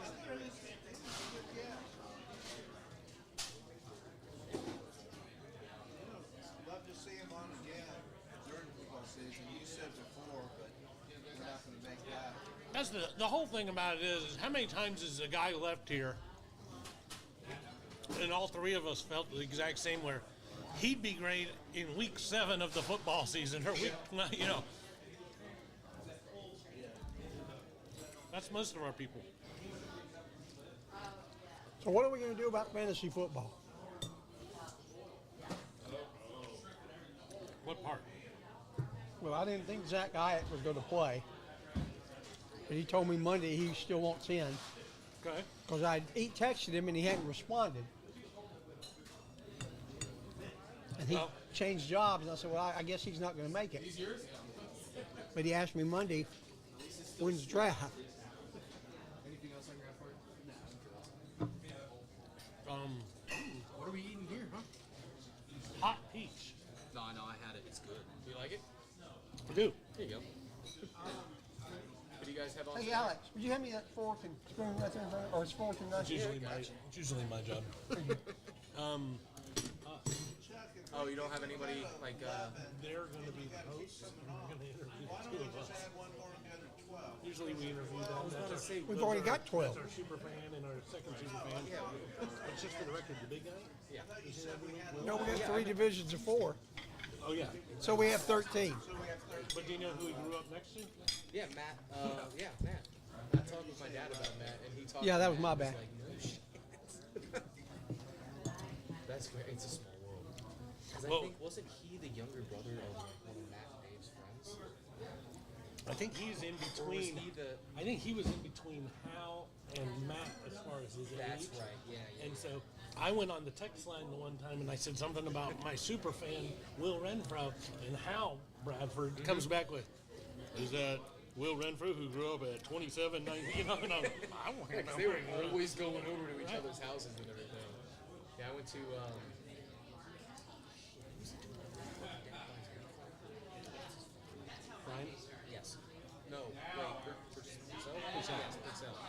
going over to his place a couple times, and then like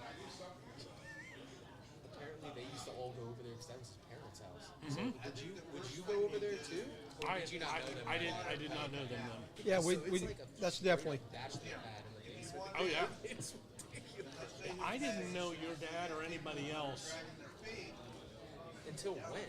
Because I know you guys were like the fantasy league and all that, and that's how you guys really started knowing each other. Correct, but I'd say mid '90s. You know, so once they were Okay, finished so with like college and all that kind of stuff. once they started finishing with college, I might have met them one time while they were at UGA, but most everything was shortly Who was thereafter. the mutual friend where you guys met each other through? Or was it like a lot I of would have met mutual Matt friends? Okay. and Wade, Okay, yeah. and we used to go to Chicago Sports Bar all the time, so that's where I started hanging out with them. And then, you know, your dad would show up or something or whatever it was. Hey guys. Hey, The Dave A.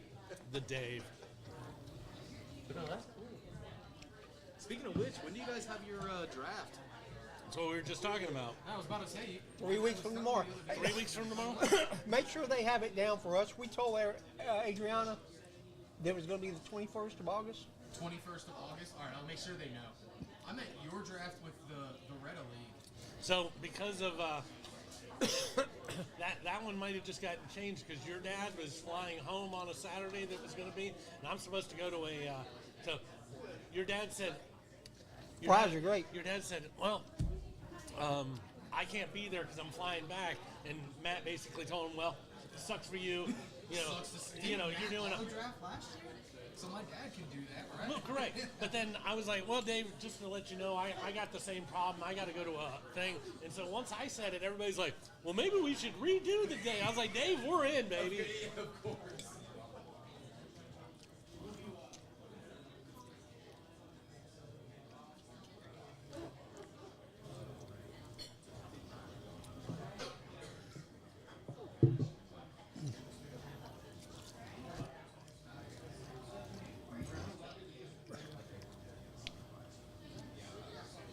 Do we have any questionable people on the? I don't think so.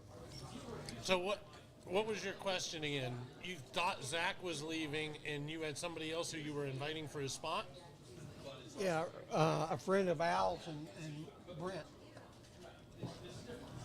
And Brent texted me last night and said, the guy's in. Well, if it's all about money, like I said, we can go from a 12 team to a 14 team. You know.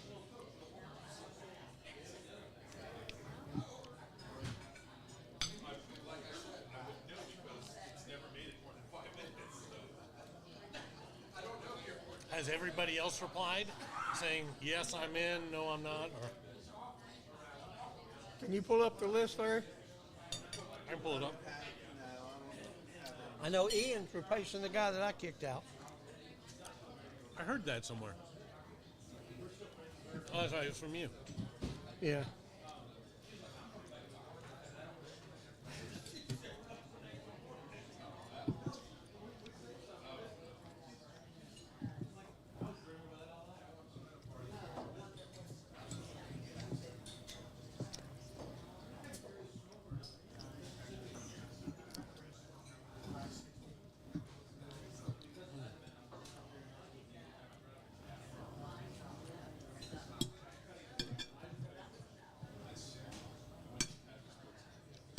Oh, did you hear Bill saying they turning this wall into the KSU wall? No. Absolutely. We made a change, brother. That's kind of cool. I guess we don't need to worry about the flag as much anymore. If they're gonna do a whole wall.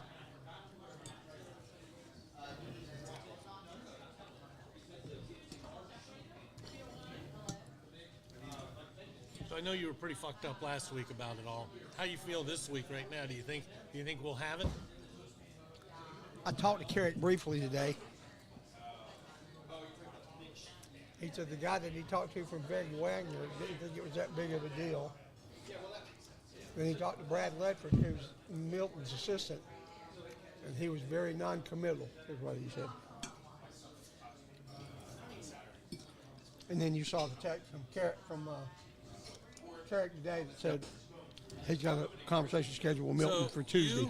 You, me, Ian, and Larry, Rittersdorf, Mark War, Zach Hyatt, Palmquist, Bill Sterrett, Jengis, Greg Fuller, and Chaz. So, yeah, Chaz is in, Greg's in, Jengis is in, Bill's in, Palmquist is in. The only question I would wonder is Mark. If you, yeah. I'll see him at poker. He might stop coming if you keep winning. He won't Could stop happen. coming. We've been playing together way too long. Okay, so Ian's whole team name, did you see what it, Turned Down for What? It's the old rap song, only he has what, because, so if he doesn't draft the Steelers, it's really not a good name. Yeah. You can almost guess he's probably going to go one of the first defenses to make sure his team name makes sense.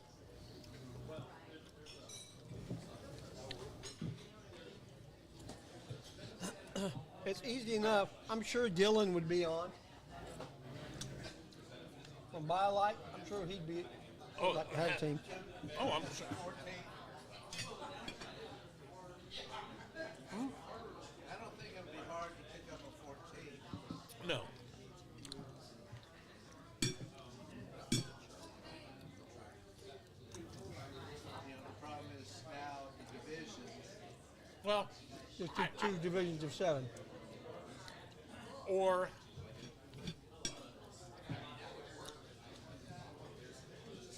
Well, I thought we wanted to try and do 3 divisions where we were each in a different one this year.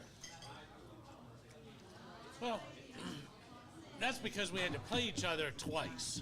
Yeah.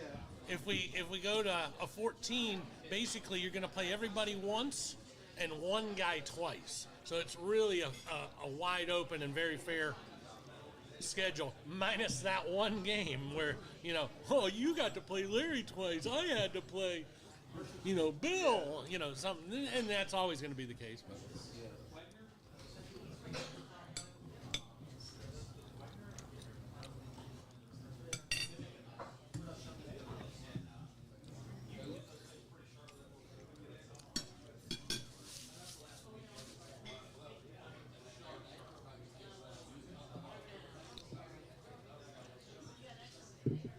So we'll make a decision Friday after I talk to Mark.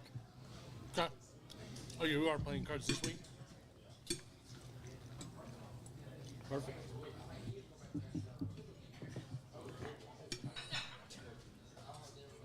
So if Mark doesn't play, then Ritterdorf slides right in and we're good.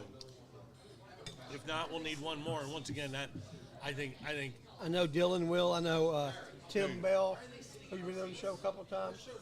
He wants to be a team.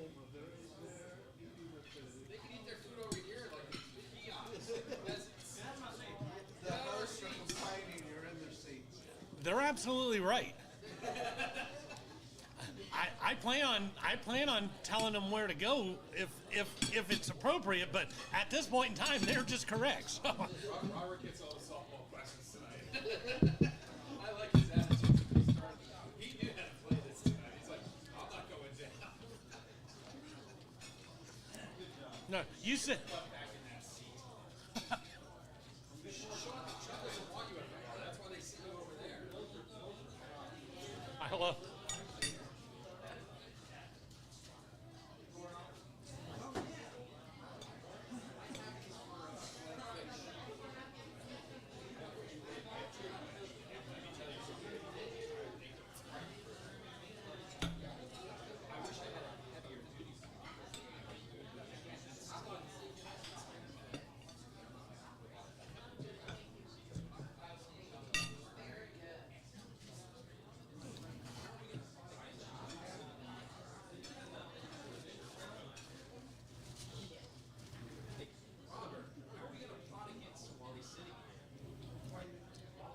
You guys have already come up with that for 3 years. You don't have to discuss anything more. You were ready.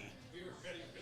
I played it off too. I was like, Chuck, this doesn't sound like a great idea. Inside my mind, I was like, Question two is, are you proposing on the lineup to Wake Forest?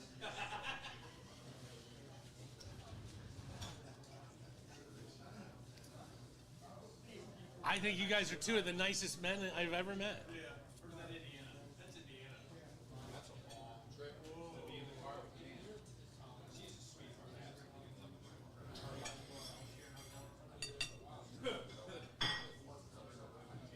You didn't answer yet.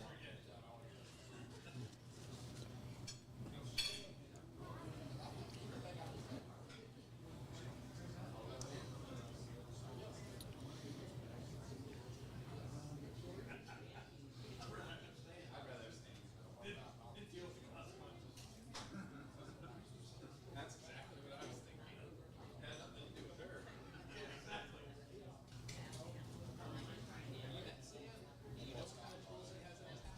I was forced to drive him to his surgeon's office for his checkup period.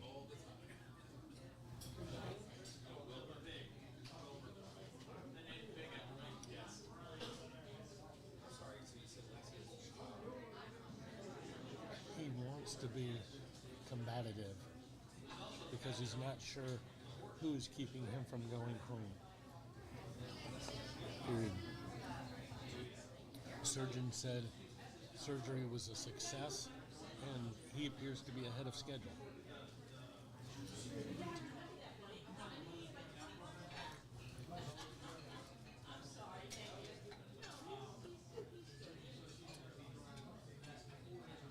And when we left, he asked me to swing him by the house so he could see the cat. Period.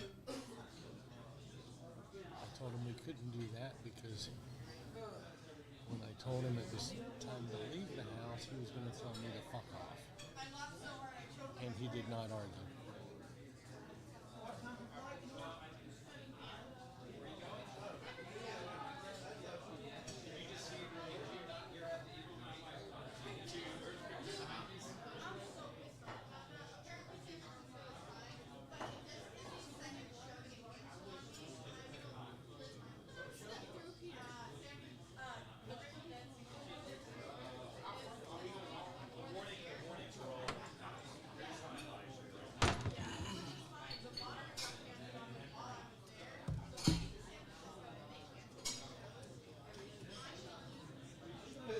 Hey.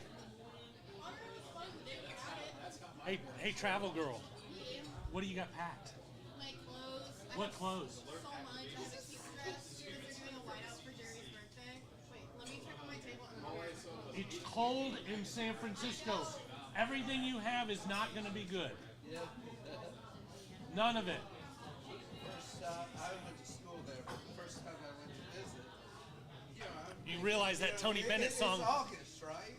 Correct. Right. I'm going up there. It's going to be warm. First thing I do is I buy sweatshirts and other stuff to wear. Oh yeah. That's what I did living there. Is, there were no seasons. It was rainy season, cold, and sunny season, but that was about it.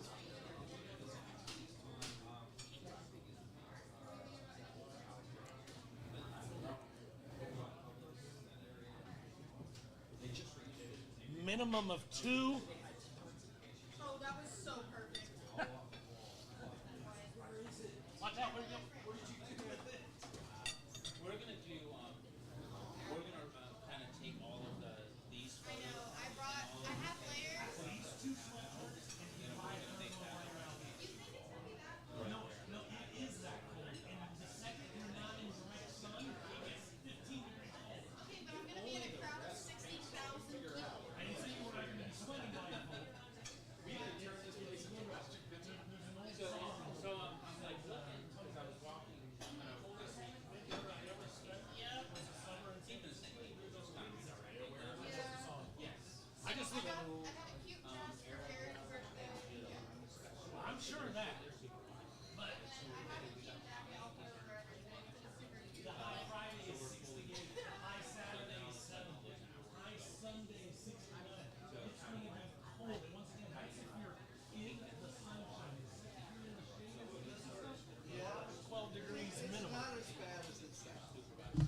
enjoy it, but you just can't pack like you're going to California. Dude, and I am going to California.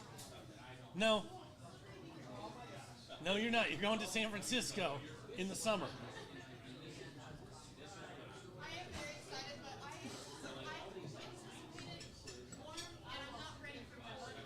Well, it's going to be, so don't anticipate anything but that. I went to the same, probably the same show she's going to, summer solstice. You went to the same show she did, only Jerry was still alive. You have to rub it in. I remember that. It was an experience. Oh, yeah. I've seen Jerry seven times, but never in San Francisco. That's kind of a. Hey, warm clothes, warm clothes, warm clothes, warm clothes. I'm so jealous.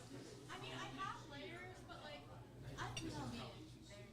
So, And that's good, but like I said, it's cold. It's way cold. When you guys go to Pier 39 to do touristy things or whatever, you know, when you go there, you're like, oh, this is great. And then as soon as you get down there, you're going to be in the shade for the first 50 yards of your walk and be like, holy crap. you're a San Fran. I've been a few times. You'll have to give me, I'll show you my list of places I want to go, but you'll have to give me some. Please.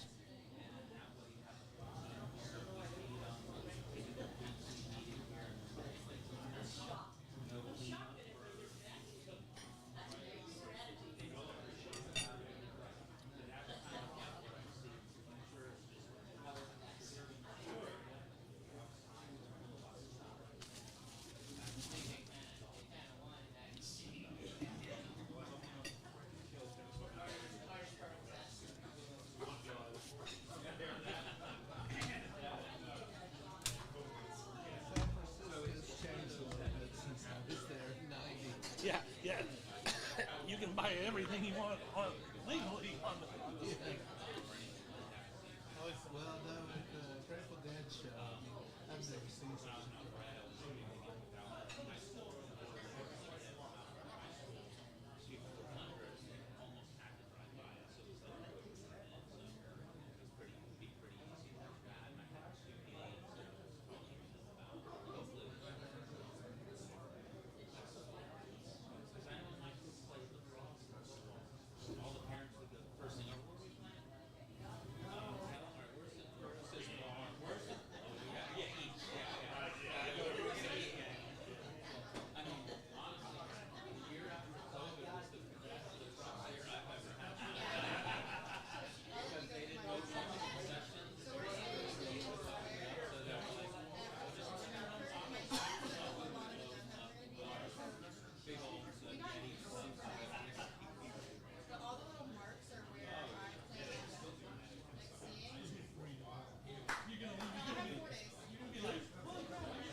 clearing my little area out here. I'm just gonna put this back in the car before I forget. Do you want your? Yeah, we had sauerkraut here. We made up some here.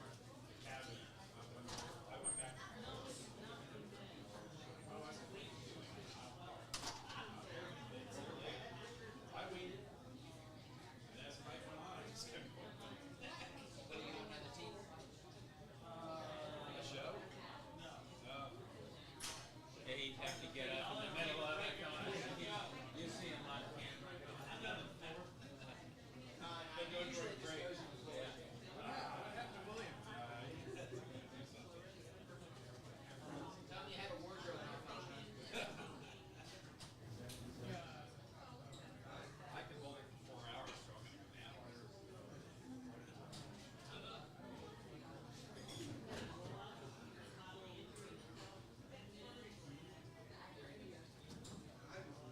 Look at this. They just leave their crap all over our table. What is this, notes? Oh, it's Robert.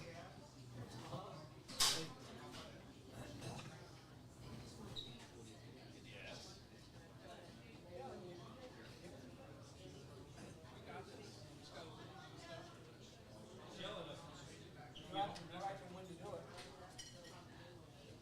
Just do this. 1, 2, 3. There's 3, right? 3 that you have 4. But you do one of them through the computer. Yeah, I do one in the computer and then. Are either of you baseball fans?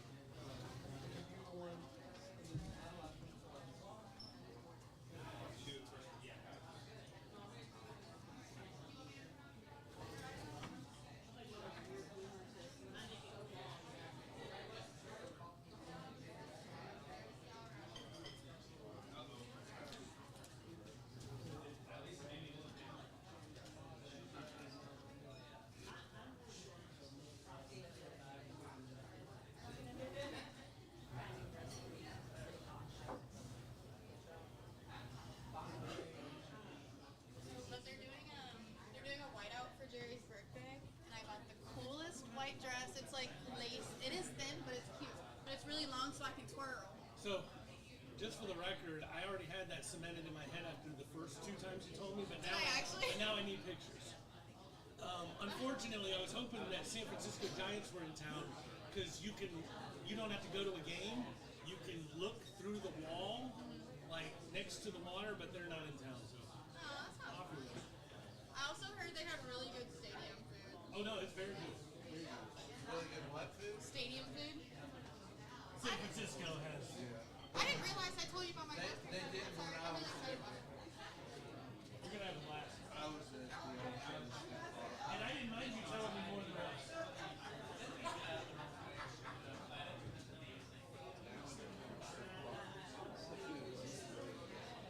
You can keep telling me about it. That's my favorite. I'm kind of bummed my dad isn't going with me because he always with my brother.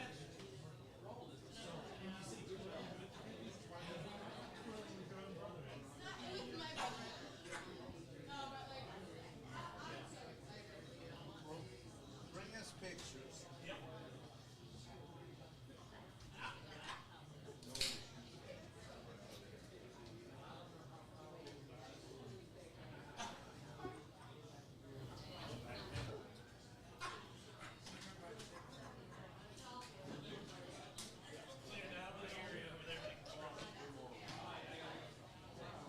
Which seat do you want, William? You want to lead? For what? I'm in the right seat. Which right? This one? That's the right seat. What about the wrong seat? No, I'm in the right seat. Good. That means I'm not leading. Sucker. We'll stand here like this. That means you have to do the intro. Hello. Sucker. There's your intro. Welcome to Owls Who Love Sports. I just get to be Robert Kenny today. American accents and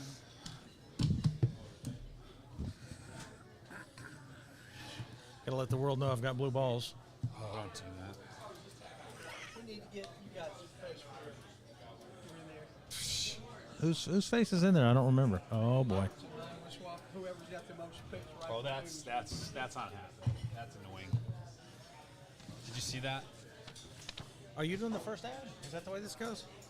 He's got them in order. American Axes, Joshua Smith, and we proudly offer. Castrol There you go. products from Joshua Smith. We don't have our This Week in Sports, though, do we? What weekend sports? Well, we Callie didn't really- Terza was the only one that We don't- performed this week, right? Soccer starts soon, doesn't it? Yeah, but they haven't started yet.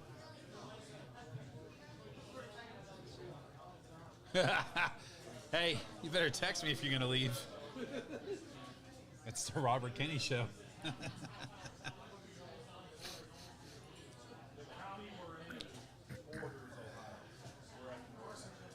What time is it anyway? 6:51. Oh, we got 9 minutes. Perfect time to take a nap.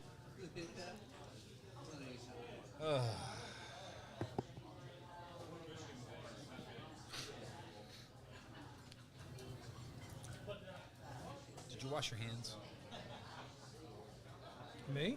No, I was talking about him.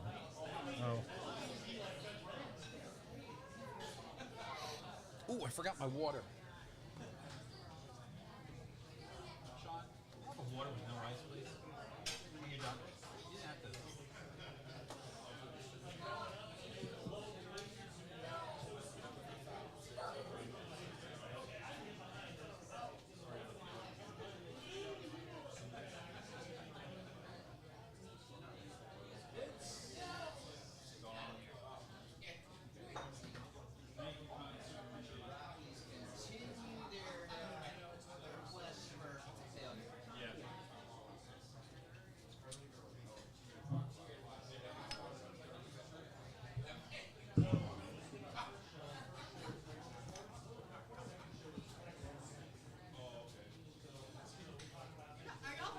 Yes. Yeah, actually. Yeah, they lost their minds. I don't know what they were thinking.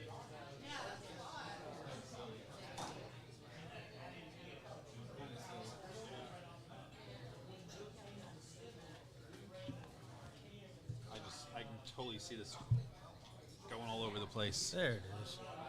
Tables on an incline and What is today's date? July 30th. 30th.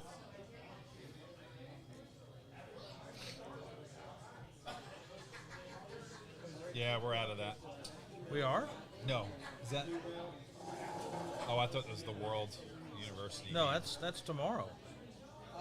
Men's track and field at the USATF Outdoor Championships. I don't think we're in it, are we? It's on the composite calendar. That doesn't necessarily mean it's. Is that Kennesaw State's calendar? Yeah. And then next weekend. Oh, it's the same event. And then there's women's soccer. It's the first game. Women's soccer. August 4th, right? Yeah, Monday Yep. versus Presbyterian. 7 p.m. I might go to that. Is it at? It's a home event, right? I'm not sure you could handle that pressure.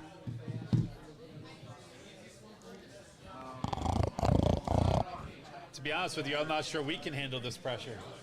Not sure we can handle this pressure. Whose bright idea was this? It wasn't ours. That's for sure. You said one payment. How did we end up? Yeah. How did we end up here? They'll pay it all in lump sum. If we can get them to write a check, we don't lose 3%. You've already hosted the show before. Who? This is your third time. It's okay. It's okay. Is that what you said? Yeah, it's okay. I say that to everything now. Anything goes. Haven't I told you that? That's my new saying. That's what I said. Whenever Charlie says anything, whatever, anything gone wrong. House is on fire. It's okay. I can send them a What's this called? The fire department. It's okay. invoice that says, send the check to. Now, when it goes wrong with me, that's when I drop Wow, out. that is sensitive. Ooh, okay. I can hear that all the way over here. I can do, like I said, Larry's funny looking. Larry.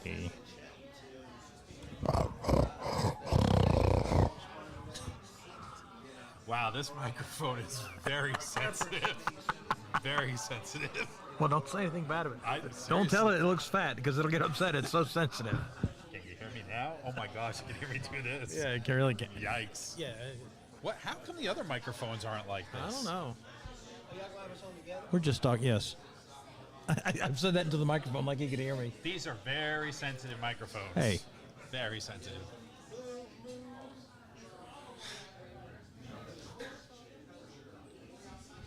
You ready to flip that coin to see whether or not we're going to destroy him or not?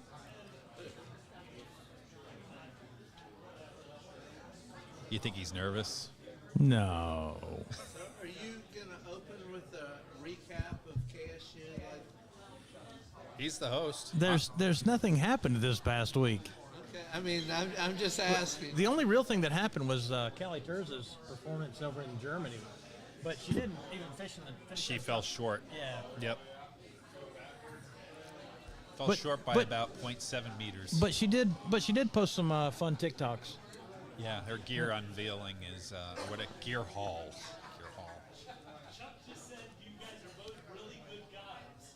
We'll see if he feels that way now. He won't. he may never ask us back in this restaurant again. You'll be fine. Yes.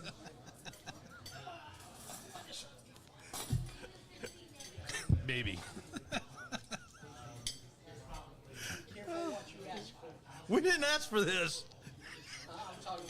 Oh yeah, absolutely. Especially 5 hours before the show. Hey, Garrett, do you think you could? Yeah, sure, no problem. When the idea hits, I gotta go with it. Paul Schultz will never heard back from him. It was unusual. Was he supposed to be here tonight? No, I wrote him on Sunday and said, "Do you have any girls that would like to be on the show?"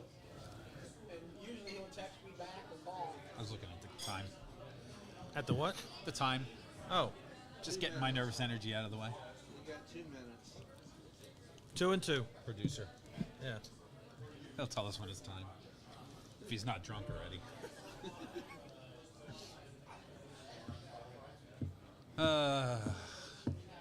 I'm not singing like Pomeroy, though. That's not happening. Just let you know that in advance. Oh, that's this week, isn't it? Smile. The You're Braves being game at filmed. Bristol. Put your headphones on. I hear someone talking about the Owls in the restaurant. Is that Robert? That's Robert.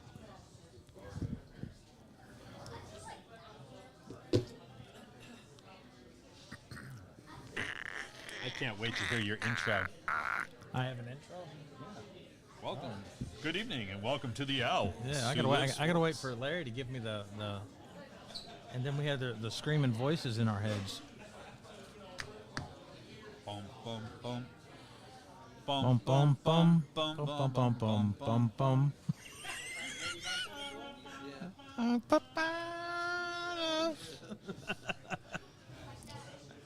La la la la la la la. Me me me me me. La la la la la la la la la. Oh, we've come a long way in Major League Baseball. We banned Pete Rose for life, but there's a sign behind the home plate here that says Bet 360. Look at it. Wow. Right there. Bet 360. 365. 365, yeah. I just asked Sean if he gave you guys any shots beforehand. Oh, It's yeah. like, oh God, they're hammered. You gotta love it. You gotta absolutely love it.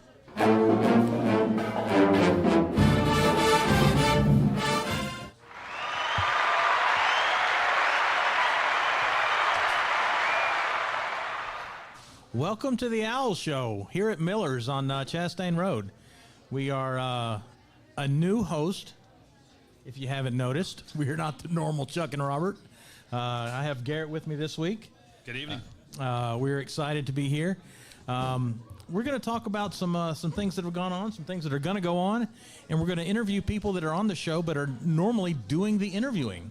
So we're going to kind of do a reverse interview this week with Chuck and Robert and find out some things that you may want to know. We may find some things that you don't want to know or things they didn't want you to know. So we're going to see how that goes. Yeah, we're going to pick and pry. All right. See what we can get out of them tonight. All right, so let's talk about things that have happened this week. Not a lot going on during the summer, but we did have, a couple weeks ago we had our hammer throw specialist, Kelly Terz, on the show before she made her trip to Germany. And she ended up going over there, and how did she do? She just barely missed the cut, right? Yeah, she barely missed it. I think she was off by 0.7 meters. That's not that far. No, it's not that much. And she looked great on the video that I saw. Yeah. I guess next time we speak to her, we'll know how she felt about it. Yeah. But it looks like she's still having a great time. She's enjoying the trip and the journey, and she's not done yet. She'll be back this year for another year. And she got one more season of believe so. outdoor? Yes. Okay. Yeah. Good. Then she can set a new personal record this year. Right. She keeps beating doing her that. personal bests, and then she has the opportunity to go back and do greater things this year. So Yeah. I mean, she's represented Team USA well over there, and the promotions that she's done throughout her time there they've been on spot. So Yeah. All right. So and also this week now we have some things coming up. So we start soccer season next week. Yes. With a Monday home game against Presbyterian, against the Blue Hose. Yes, against the Blue Hose. I will never get past. That is just, I don't know. I have to look that up one of these days and find out what that means. Do you know what it means? It's their socks. Well, that makes sense. That's pretty straightforward. They're from they're the group that settled in Clinton, South Carolina was Scottish descent. Oh, okay. And so they wore kilts and their socks they called hose, and so their socks were blue, and so they called them the Blue Hose. So that's where that came from.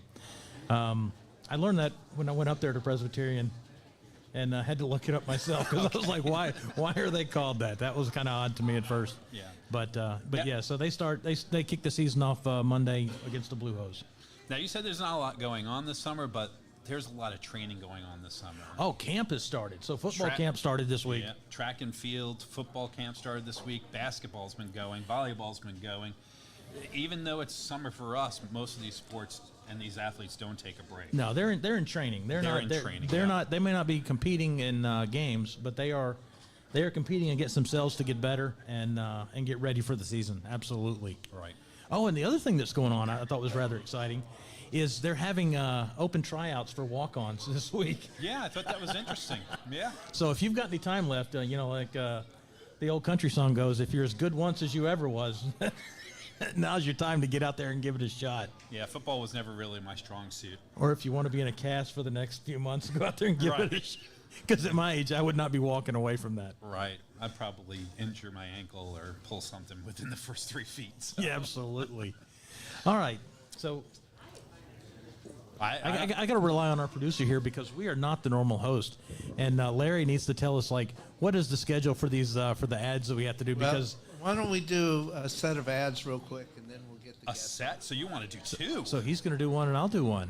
Oh, okay. Well, Joshua Smith first, and then. Oh, fine. Be that way. Yeah, you picked the first one as always. Well, Joshua's a great friend of the show. He's been on the show. But Joshua Smith and his wife Tammy are both graduates of Kennesaw State College. He's been practicing law for 24 years, specializing in sports and entertainment law, while continuing his criminal defense, civil litigation, juvenile and personal injury law, and he's ready to represent you at all the way from the small town to the Supreme Court and any appellate court in between. With all the new rules regarding NIL and cash payments to athletes, they are placing a new emphasis on Kennesaw State University's student athletics to help our student athletes better navigate some of the bigger issues that have tripped up so many. Give them a call tomorrow at 706-217-2095. What's that number? 706-217-2095. You did a pretty good job. I'm impressed.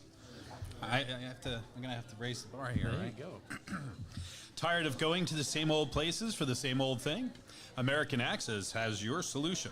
Whether you're looking for something new to do before or after the game, the most memorable workouting ever, or just wanting to take something else off your bucket list, American Axis has their three and a half Atlanta locations waiting for you in Marietta, Tucker, downtown at the Works, and the uber cool new mobile axe experience that can set up wherever you need.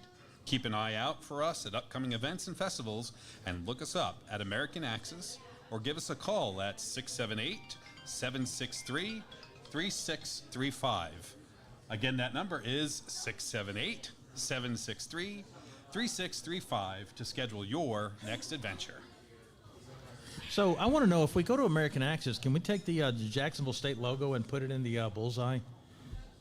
I think We I would might do be better. able to work something out. We might be Put able to Jacksonville work State in something one out. lane and Liberty in the other lane, and I think we would do a lot better. Right. That sounds like fun. It's so hard to say American Axis, American Axis, American. See, I'm giving extra plug for the commercial. So. All right. Are we ready to bring on our guests? I'm not sure if they're ready for us to bring them Well, on, but let's- we're going to find out. Well, let's bring on our guests. Let's bring on Chuck and Robert. I think Robert's praying for the first Robert's time trying ever. to, yeah, because he's not sure where this is going to go. First time in a long time. Welcome.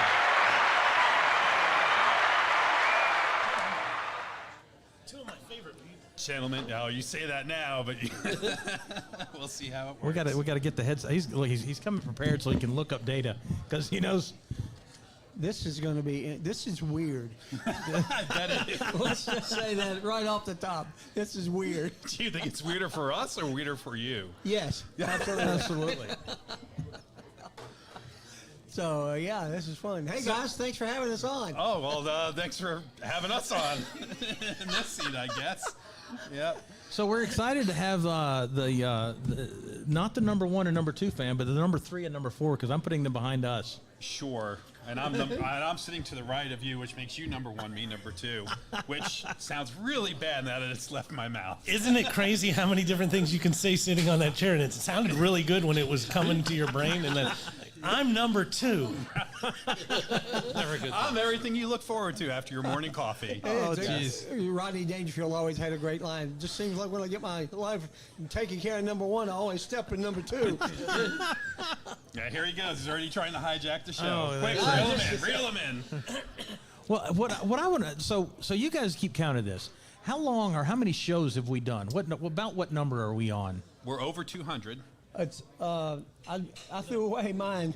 The piece of paper. It was. That's a different sheet. You can't see that. We're at like 174 and 148. something. So over Yeah, 148. 300. This is 148. Oh, you couldn't have saved us for 2 more shows to 150. Oh, we'll bring you back depending on what's going on. This is- So listen so to so like- really we're looking at right around 3 years. Yep. Is it 2 weeks away. 2 weeks. 2 weeks away? Three-year Okay.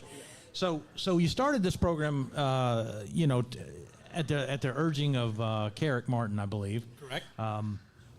So, what made you want to go ahead and do this and add a second show to repertoire? Because you already have the first show that you do at 5 o'clock. Well, we had Carrick on the first show back when we were still doing it at Red Hair Brewery, and it was probably only my 7th or 8th show or something like that. And during the middle of the show, Carrick's doing selfies and stuff like that. You can tell he's really enjoying himself. And then, afterwards, he's like, we need one of these for KSU. And That wasn't quite right. He asked us to come out to his country club or his golf club the next week to discuss it. For the U.S. Open. And to do a live show from Yeah. the golf But we knew that's what he wanted Absolutely we was did. the show. But then after we did the show out at Dogwood, he said, you guys are fantastic. He said, would you consider doing the second show all about KSU sports? Robert and I looked at each other and said, yeah. So I guess my question is, you went to Kennesaw State at some point in time. Junior Did you- college. I took 2 non-accredited classes. Right. So were either of you fans of Kennesaw State sports before the show? A little bit, yeah. Okay. I've got a friend who played baseball back in the '90s, and I'm a sports junkie. So if there's something good down the road, I'm all about it. Okay. I knew Lewis when he was a coach. I can't even think of his last name. Louis, basketball coach. I was going to ask Lewis who, but That's exactly what I was Lewis Black. I don't know. It's not going to He's help. about 6'7", big guy, but he was a coach, and so I followed it through him a little bit, but nowhere as close as I do now or have been for the last almost 3 years. Yeah. Well, So we talked earlier about a different topic offline, but one of the things that you were saying was that you had some stats. I don't know if you happen to have them with you. Like over the 3 years, like the purpose of the show, as long as everybody knows this, was to help start raising money for NIL and to donate funds to the school. Do you know how much money we've donated over the 3 years? And I say we because I feel like I'm part of this. You are part of it. You both are. Both of you guys are, and so is Larry. We both look at Larry. We both He's looked at he's got Larry, the yeah. purse strings. It's got to be close to $5,000 yeah, or something. probably like at least 5,000, Yeah. if not more. Okay. that. Yeah, at least. Lots of different things. You know. I guarantee it's 5,000 more than any other podcast has given to the school. There we go. 5,000 more than the second best podcast. Yes. Yeah. Where is that again? We're not going there. Right. But I was mentioned on the other podcast. Just Oh, that podcast. Oh, okay. Yeah, I feel bad now that I totally forgot about that. oh, okay. But they have a different purpose. Theirs is That's informational. totally This correct. one is, Yeah, it's completely different. So we can talk about that one too. I'm going to let you get to your first question then. So Look, they've got questions printed out over there. Wait, hey, it's not the and first all- question here. It's the That's not first the ones you question we talked about It's right not there. the ones you sent me, is it?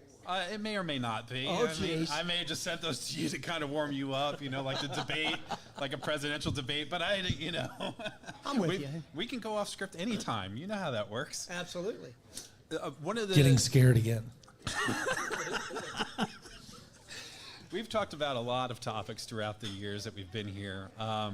What is one topic in particular that viewers to the show want to see revisited over and over again, or particular sport or athlete?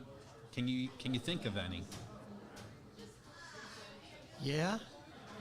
There are several things that will never leave my mind. Okay. I think one of the great things that we do is we spend a lot of time on sports that aren't typically focused on at a newly Conference USA school. I mean, we spend a lot of time with the volleyball team, a lot of time with lacrosse, track team. Coach McDaniel's one of my favorite people now. Awesome dude. Having Daniel and Callie both on the show, and them being not only the local representatives but the international representatives, to me is one of my favorite parts of everything we've done. And I'll say this too. When we started this, we had no idea how much KSU would impact us. We hoped we would impact KSU, but I think in converse, I can't believe how much it's impacted us. Can you be more specific about exactly how that's done? Just the friends that I've made, over the 3 years. I mean, I never knew a women's volleyball coach. Never knew you two guys. I can't even remember where we met first. I'm sure it was at a ball game or something. But I mean, being involved is somebody, because I don't have a local family. Both my boys live out of town, and I just feel like part of the KSU Blacklight family. Even though my name's not on the trailer or anything, but I love being there, and I love meeting people, and I love talking to people, and I just love being a part of a school that I attended. I mean, it's very cool. Everything I do in my life, it seems like over the last few years, have come full circle from going to the Strand Theater as a little boy to watch movies, and now I'm holding an event there.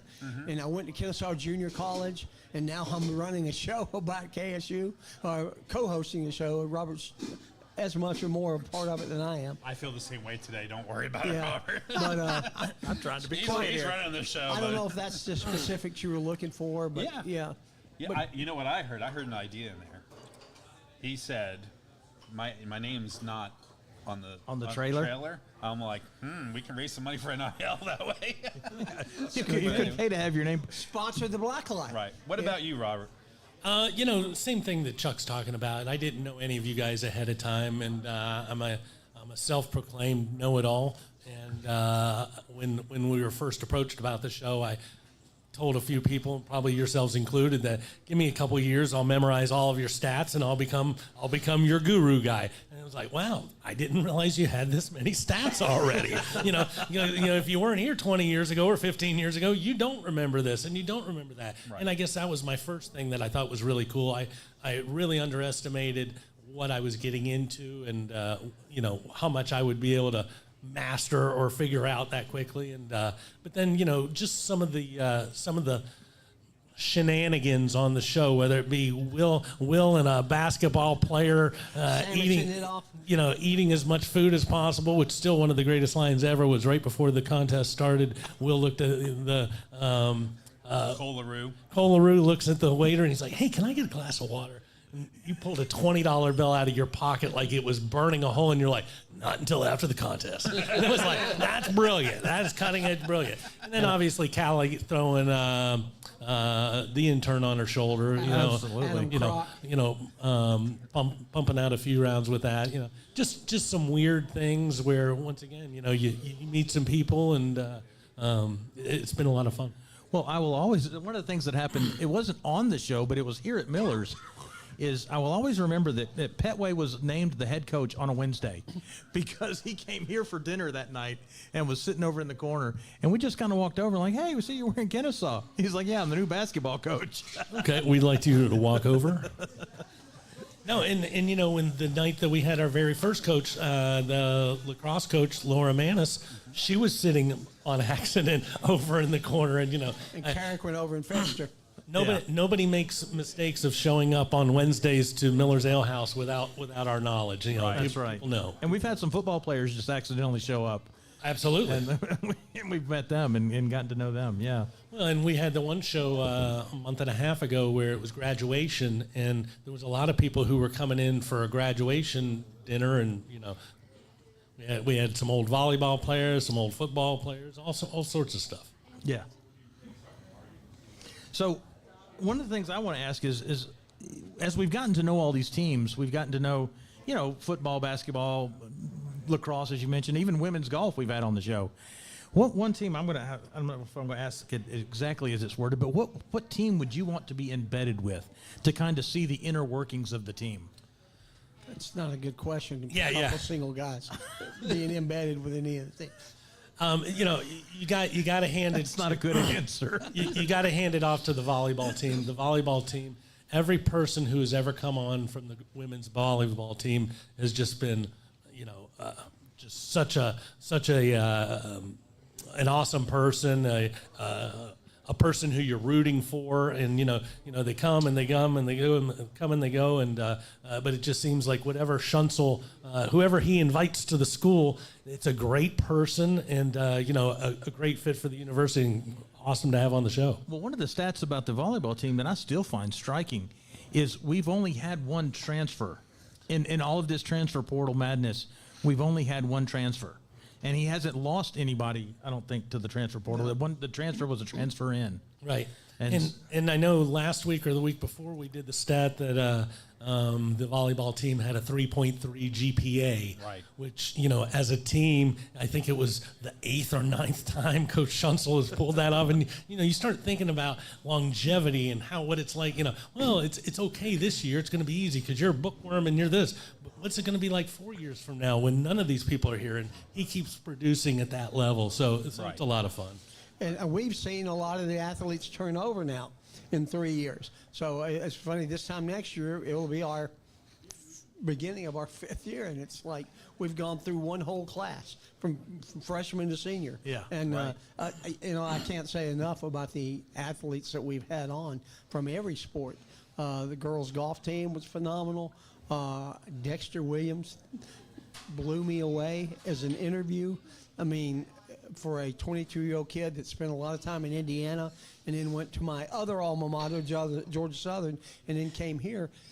He said, "Oh, yeah, and I just became a dad 2 weeks ago." But he carried himself so well. And Josiah Chenault, phenomenal interview. That's the one that showed up married the next time he showed up. Yeah, with Vanessa, yeah. So it says a lot about the character of the coaches and who they're recruiting. I mean, we're not a Power 4 school. We're Conference USA, which is not a bad thing. It's a lot different than we were 2 years ago. But, man, the coaches, I hope they're going to stick around. I hate to see what happened to Coach Amir.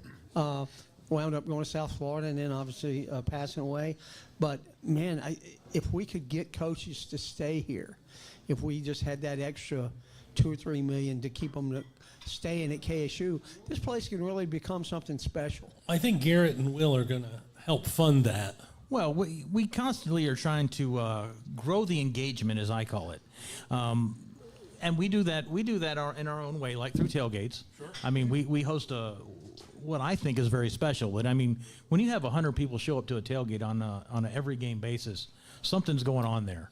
And what we need is those people that are, as they start to age through life and start making more money, they need to start donating more money. Sure. And you know what you're talking about with what you guys are able to do with Mr. Chenal at the Black Tailgate in Dustin. Yes. Make sure all four of you get a lot of credit on this. It's not just the 100 people that you expect.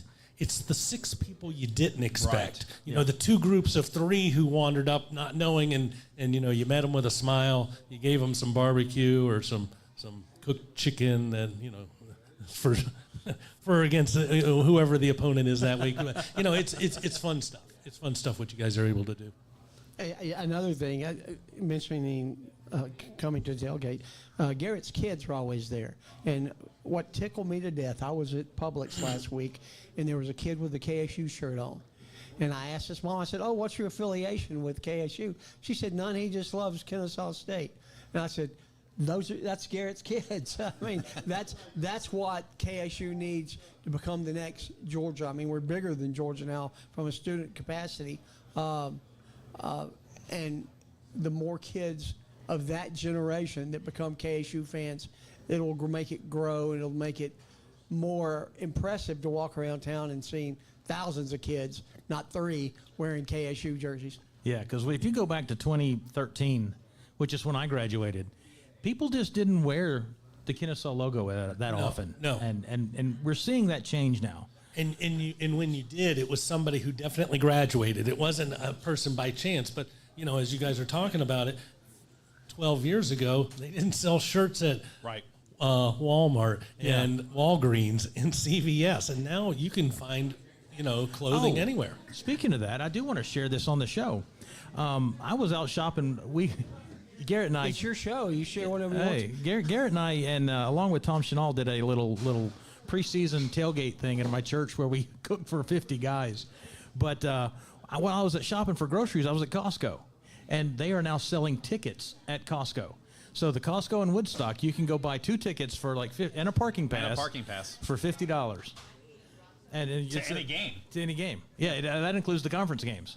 So that's a pretty good deal. Yeah. You know, if you're looking for a reason on why should I come here or when should I do it, go by to Costco, buy a 2-game package, and pick your game. So is it the school that got that deal, Yes, or Van Wagner that went and got that deal? I don't know. That's I'd have Well, to come on, ask. it's your show. You're supposed to know this. Well, I didn't do Would you that like me much to call- research. I'll call Sean right now, and I'll find out. We'll talk to Sean and We'll ask talk to him. Sean at the break and figure it out. The break. There you go. See, I got a picture of the I saw That's that. beautiful. Yeah. Yeah. That's really cool. But now you can go into Academy, you can go into Walmart right here down the road, you can go into Costco. Sam's is Even always Publix has Al shirts hanging in the yeah, front. and it's a change in the atmosphere, which is phenomenal. No Academy. Have they gotten rid of that? Yeah, sorry. Oh, we're gonna have to have a talk with We are. Academy. But anyway. They're going to figure it out when everybody's shopping at every store but theirs. So. Right. So I heard you talking a lot about athletes. So in between athletes, coaches, or your favorite moment, what do you think? Which one of those defines the spirit of Kennesaw State University and Kennesaw State athletics? Either a moment, You a wanna go coach, first, or or you a want me to player. I'll follow you. That's a hard act to follow. To me, Yes. was when we went to Greensboro. Oh boy. Oh, yes, for Never March forget Madness. that when Yep. we walked in and everybody was saying, "Where's Kennesaw State? Where's Kennesaw State?" And we tell them, and we got into there, and we had 2 sections there, and about 200 people, KSU people. Oh, yeah. And we're singing the war chant. The And whole game. The whole game. And by the end of the game, very, very competitive ball game, by the end of the game, out of the 30,000 people were in the stands, 28,000 of them were singing the war chant with us. And I said, we have made it because we gained so much exposure from that game, even though we lost to Xavier. We should have won, but we lost. That I was just blown away. I said, Yeah. I can't. If that was on TV, if we were on TV like playing basketball once a week or so, that war chant would create a whole new atmosphere. I think athletes would come here just for that. I mean, just for the excitement that brings into it. Not only there, but even in the Convo Center. I ran into a Liberty coach up at the track meet when I went up in Murfreesboro. He said, "We don't want to come to the Convo." He said that war chant is crazy. Yeah. Yeah. So It's much louder indoors. yeah, that was the defining moment for me. I said, "Wow," because we'd been doing the show maybe 6 months at that time. Right. And I said, "Wow, this has really got a chance to be something." So. Just so many different things. Whether it was beating Liberty in football, no matter how many times people stormed the field, or the back-to-back Liberty basketball games to allow the team to go to Greensboro. You just see the bonding of total strangers, and that's what really makes for a team. Where we don't agree on anything else, but on Thursday afternoon or Saturday night, we all have a common objective, and it's to make sure we're as loud as we can be. And I would say one of my favorite things is definitely listening to the two of you scream things at games, because you have all of your standard lines, and it's like I don't know these. Once again, I figured I'd know all this stuff by now. It's like who's ball? I mean, there's just so many different things, and it's a blast. It's a blast to be around people who are truly enjoying the moment. Yeah. Yeah, we're trying to get to it. There's several things we're trying to get started as far as just that happen. I don't know what you call their regular occurrences. Traditions. That's the word I was looking for.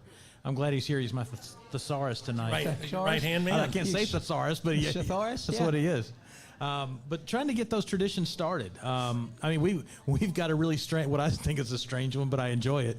At football games, is when we win, we eat grilled donuts. Yeah. I don't know if you've ever had a grilled donut. Victory Donuts. Victory Donuts. They are delicious.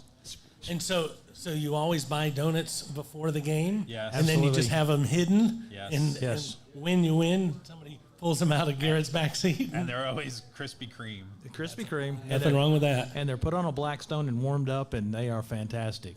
Caramelized Krispy Krispy Kreme. If we don't win, they're donated because we do not eat them. You don't. It's bad luck to eat them if you don't win. Okay. So- Well, and that is a true tradition. Yes. I would have a hard time with that. I'd be like, well, I've left the park. Maybe I should go ahead and have one of these. No, we got to get rid of them before we leave. I think they've coined a new phrase for us. We are now engagement ambassadors. Like Carrick is the mayor of Owltown. I think we should declare the 4 of us as the engagement ambassadors. How about the 5 of us? Let's get Larry involved. You weren't. I'm glad you said Larry. You weren't part of the Larry. 4. I think he was talking about the black tailgate lot. Oh, okay. So you were Larry's welcome. Wait, Larry's I thought only you meant us welcome. 4, but you're talking about you and there's Justin, yeah. one condition. I think Larry knows Oh, what it is. What is it, Larry? pick me. I need to bring some etouffee. That's it. The windows. And speaking of all this food, I had He one is- other moment pop up. What's that? That still means so much to me. And I'll say one word and you'll know what it is. Oh boy. Soup. The player, what team was she from? Florida Gulf Coast. I Florida think. Gulf Coast. Oh my gosh. There was a girl. Her Last name was Campbell. Oh, and every yes. time she got the ball, we yell, "Give it to Soup! Give it to Soup." And eventually she got it. Yeah. Yeah. And she looked up. She smiled. kind of smiled. Well, the whole team kind of figured out what was going on. They're like, you better smile at these idiots, or they're going to keep going. And just as a follow-up to something else, that when you go to games and you don't have these types of meetings with players or fans outside of the normal avenues, you see somebody like Chuck Stone. We got a little ringing going Our on. producer in our got head. up for a second. You and see everything somebody, went- you everything see went somebody bad. like Chuck Stone during the game, and I'm yelling for him or yelling whatever. But then when he comes on the show and you meet him, Yeah. And then and you see this is a kid who is dominated his high school, came up here and plugging away every single practice. And then whenever he's able to come here and just being as benevolent as he is, and it's fun getting to meet people like that. Yeah.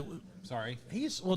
Chuck is really one of those guys that understands his role. He's not going to be a starter every week, and he's going to enjoy the time he gets on the court. Yep. But he's also going to give his best in practice to make the team better, and he understands that. And I've seen him at practice. It's exactly what you said. He's a player coach. And Chuck, that's what he wants to do when he gets out. He wants to coach. He's going into coaching, yes. Absolutely. Well, I think we're going to take another break here and let our producer do a brain train commercial, and we'll be right back in just a minute. Hey, it's Melissa at Brain Train Centers, the fastest growing neurofeedback provider in the world, and I have some pretty important questions for you. Do you or someone you know struggle with focus and attention, sleep, memory, or other mood issues? Or maybe you just want to achieve more in pressure situations. Well, what if I told you you can unlock your brain's full potential and change your life entirely through neurofeedback, a drug-free and natural approach to negative moods, and it's backed by more than 50 years of research, so it's not new. It is safe for both children and adults as you retrain the brain to create new pathways. Medication may help short-term, but they don't address the underlying issues. Just as push-ups help your physical strength, neurofeedback is personal training for your brain. With over 20 offices nationwide, don't hesitate to reach out to Brain Train Centers, as we will provide you with the highest level of compassionate care and help you achieve the mental clarity, performance, and calm you deserve. Your journey to a better quality of life starts with a brain map. Now you can retrain your brain and reset your life. So just call or text 470-291-2778 or visit braintraincentersinc.com. All right, welcome back. Thanks, Brain Train, for your support. As we're sitting here, I was just kind of thinking about something. It's been a rough week at work this week, and I'm a little hungry. And what normally happens on these shows is Miller's is so gracious to host us here, and they provide a meal for the host. They do?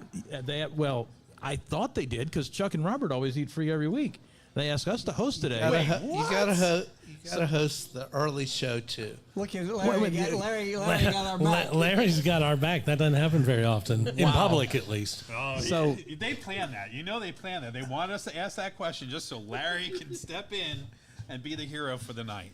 Thanks, Larry. Well done. Yeah, thank you for letting everybody think we're that smart. Yeah. Right. Shrimp etouffee. Mm-hmm. Yeah. It'll be good if he ever shows up with it. Oh, yeah. Well, the last thing he showed up with was pretty good, so I'm not going to complain. Anyway, moving on. All right. So one of the things I want to know is in the last few years since you've been closely following Kennesaw athletics, what one loss would you like to erase? Either erase it completely or change it to a win. Which one would make the biggest impact? And which sport? I would say the baseball team at LSU. When they lost in the Super Regionals? And when they lost by like 17 runs. But no, they had a 9-2 lead in that game or something. I can remember what a buddy of mine texted me. And we ran out of pitching. And we ran out of pitching. And once again, it's difficult when you start going against the behemoths of Division 1A, regardless of what sport you're talking about. And I had a buddy, I think Wade texted me, and he's like, dude, we're beating them. I'm like, really? And then, you're just watching and like, oh, no. Yeah. Oh, no. So I wish that one could have changed a little bit because the whole idea for the show and the university is to get the name out there. Man, if this team could have made Omaha or something like that, wow. Yeah. Yeah, if we had beat LSU in the opening round, we'd have made the news for sure. Correct. Now I'm reminded of some pain that I used to have. Now it's back. Anxiety is back. Thanks. Forgot about that one. What about you, Chuck? I hate to lose any game that you should win. Yes. Those are the things that pain me most. And I'll never forget the three of us sitting up in Murfreesboro watching that sad excuse of a football game when we had the opportunity to beat MTSU. Kennesaw State had more fans in the stands than MTSU is if you take out their band. Right. Because their band was like twice as big as the number of fans we had. But it was cold.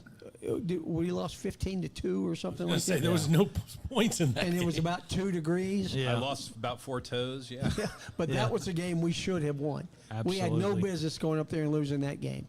And those are the things that kind of stick with me. I can take getting beat by a team that's better than me. I can't take getting beat by a team that's nowhere near as good as we are. Yeah. Yeah, like us beating Liberty. Yeah. I mean, that was a major, major upset. Yes. Yes, it was. And it put him out for the season. Yep. They couldn't recover after that. They lost. Yeah, they lost the next week to Jack State, didn't they?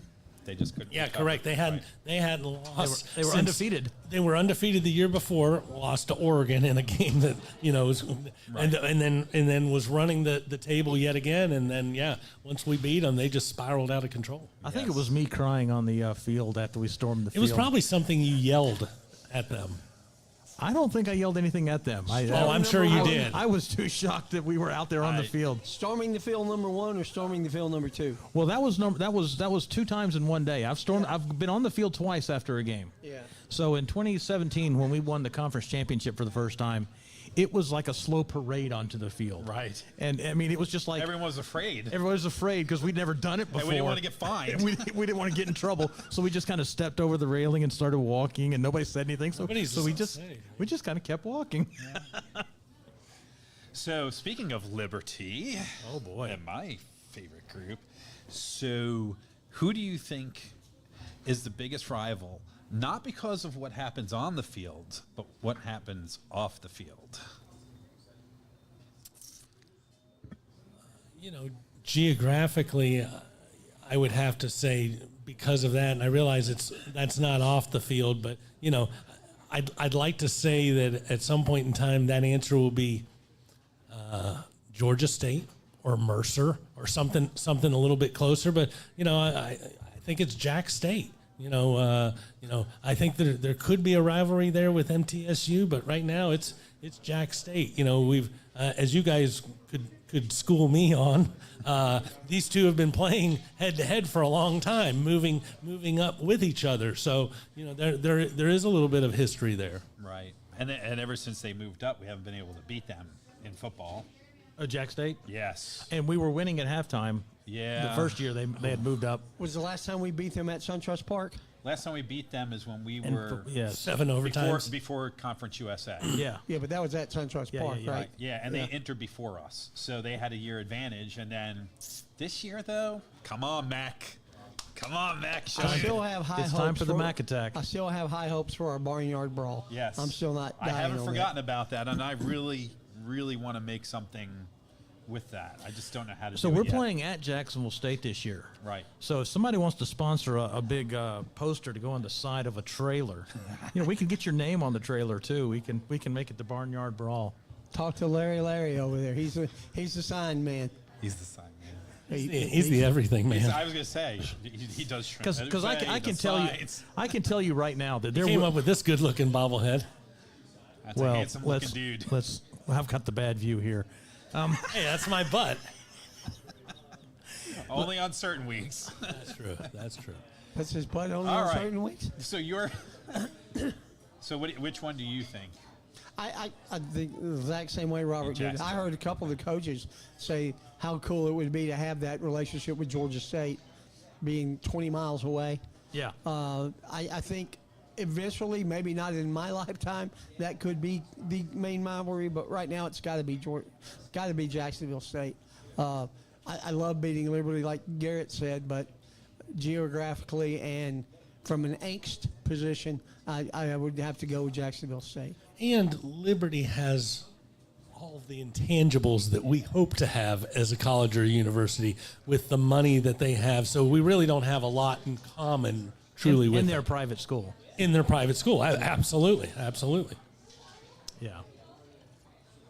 Do you want me to ask the follow-up question? Yeah, absolutely. Go for it. I'm curious because obviously Conference USA is changing again. Out of all the teams that we've played in the past, which athletic department overall do you respect? Even though you would never admit it on your show, which team do you respect the most? And why? Tell me why. I can only say MTSU because I've been to an event at their location. Okay. And it was handled very, very well.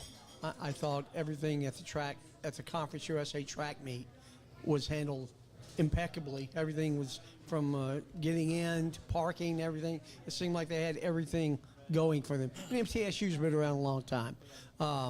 So I would, and not just because my son went there. Right. Oh, yeah, Like it I was. said, We all knew that was the It's answer. the only one I visited. So I have been to Jacksonville State, but it was not for a KSU event. My good friend Steve Pearson went to Murray State, and when John Morant was still at Murray State, he called me one day and said, if you'll go with me to Jackson State to watch Ja play, I'll buy you a ticket.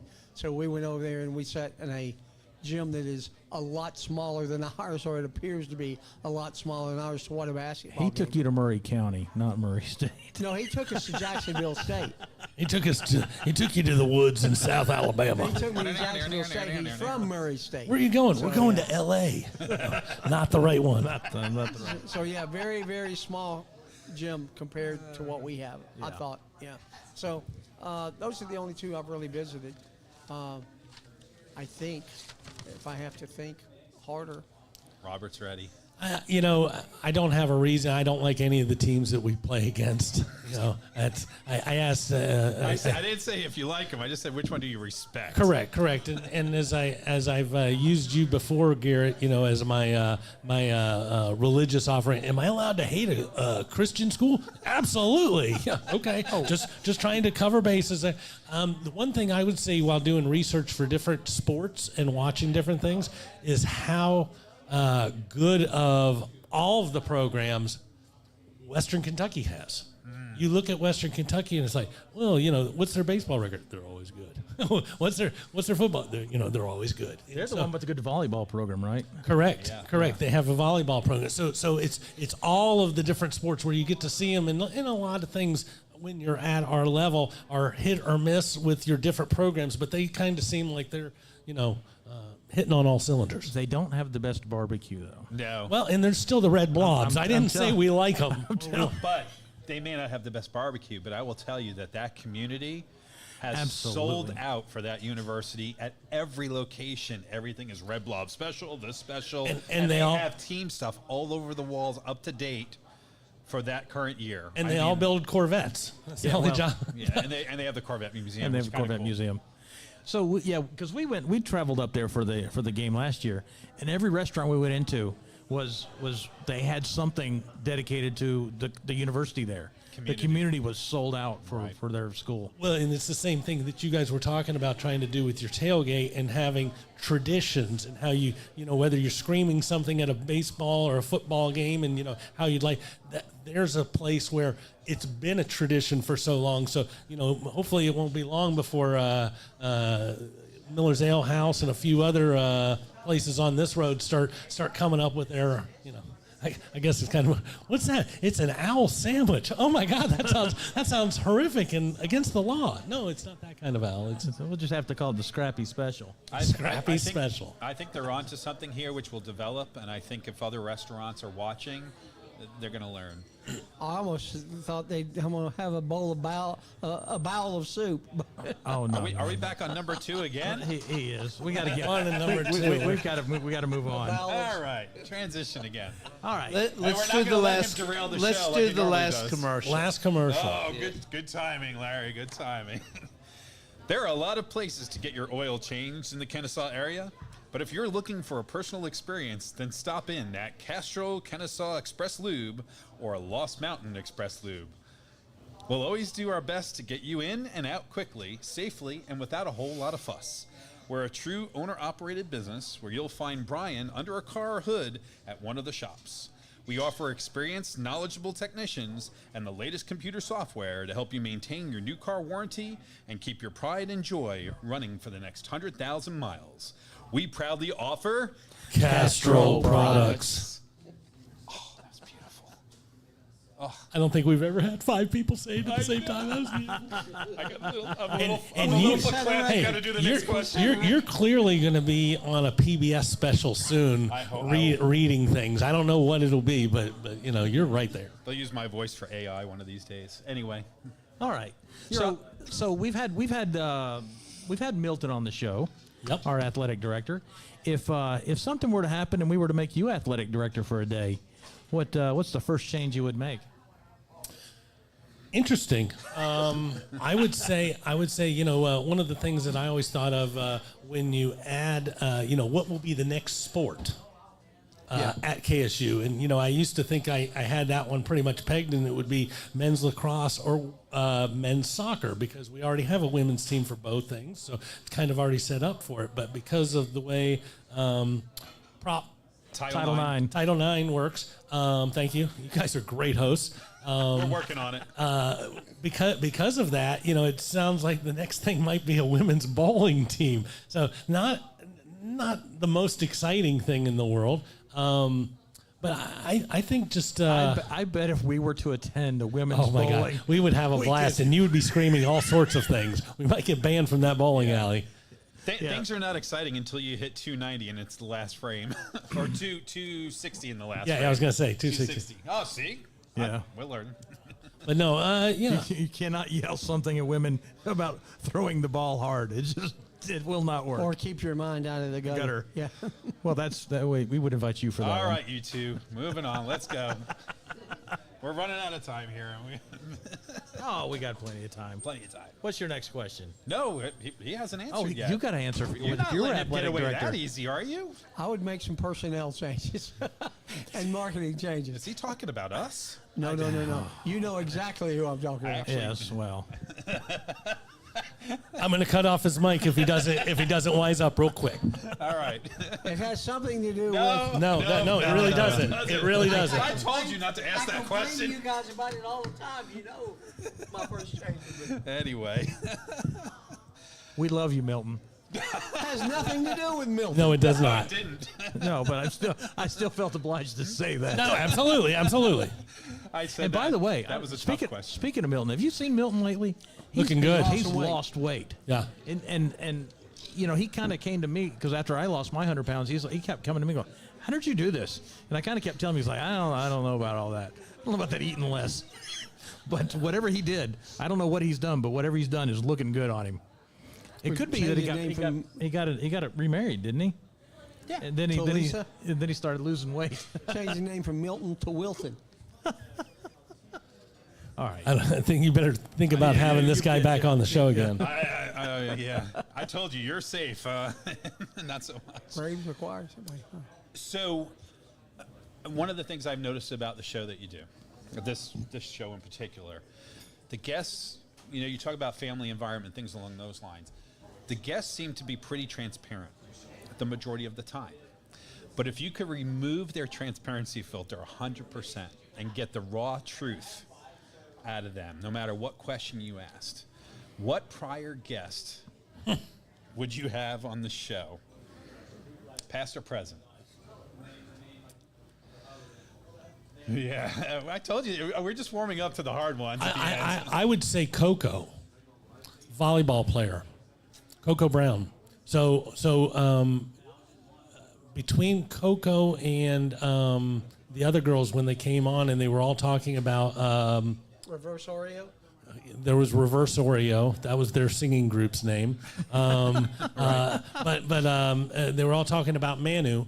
And you could tell there was all sorts of stories that they were stopping just short on. They were like, oh, no, But that was a really fun episode where they said, if you were trapped in a jungle, who would you want? Manu. If you were at the Hermitage Museum in St. Petersburg, who would you want there? Manu. If you were trapped in the middle of a river, well, I would want Manu. It's like, okay, we need Manu too. If Manu checks everybody's box for everything. So, yeah, but they're pretty pretty open You know, about all that stuff. That's kind of how we got LaRue on the show as an eating contest. Absolutely. You ask us who Youngblood. who could put down the Youngblood. Yes, Chris Youngblood, who's now trying to make a play for the NBA. he's playing for the champions right now. Yeah, And he is doing good. He is doing great. He is doing great. That's a better word. If he does not make their roster, which knowing once again, it's got to be the toughest roster to make. They just won the championship, Right. and Yeah. they're the youngest team. Right. So everything. But even if he does not make their roster, I don't see a way he has not played himself onto somebody's team. So kudos to him. He has worked very hard to get where he is. It's And that was a great question, because when we asked Chris Youngblood who would be the person that we would want to challenge Will Renfro with, he did not hesitate. No, I mean, he did not. LaRue came out right out. Cole LaRue, absolutely. That guy eats everything. But, it's just so much fun with that. Word of advice: don't ever get in an eating contest with a 20-year-old that runs every day. right. I don't care how big or 2.5 small they are. hours to 3 hours. a day. And let me follow that up with something. One of my favorite things ever on the show.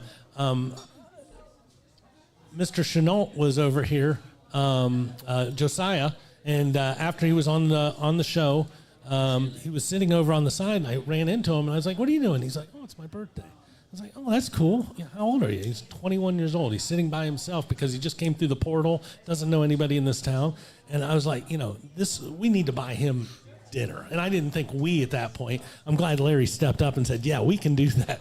But as I actually, Marley was his waitress that night, and I said, "Marley, it's his 21st birthday. I want to buy his first drink, his dessert, and everything else." And then as I'm walking away, I'm like, "You just offered to pay for a 21-year-old who's 6'3" and 305 pounds, or whatever he wants to eat. What am I thinking?"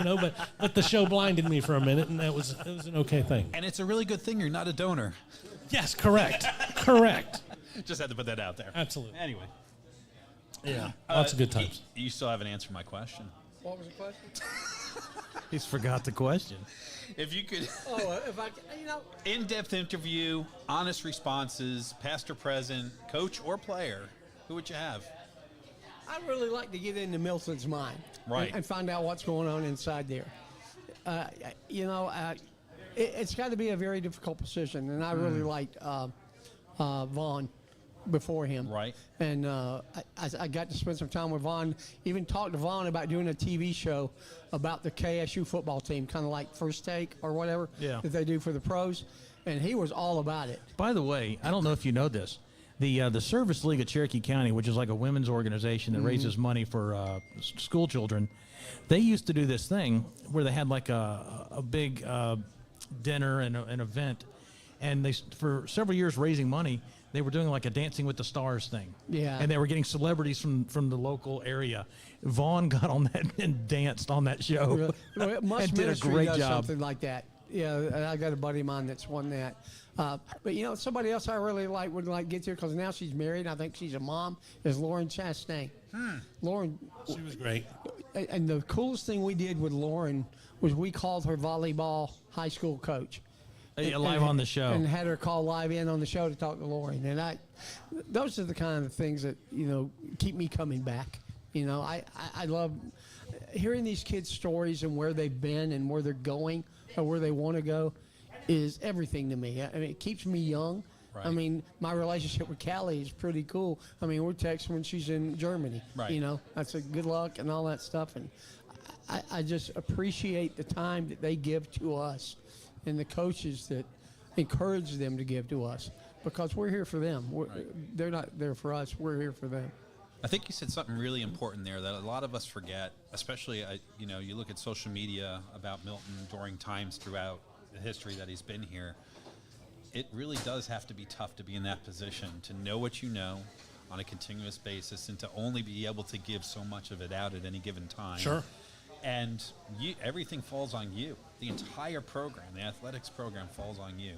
It's got to be an enormous amount of pressure, and the contract is year to year. I mean, who wants to be in a place where your contract is year to year? Well, you just asked us if we wanted to earlier.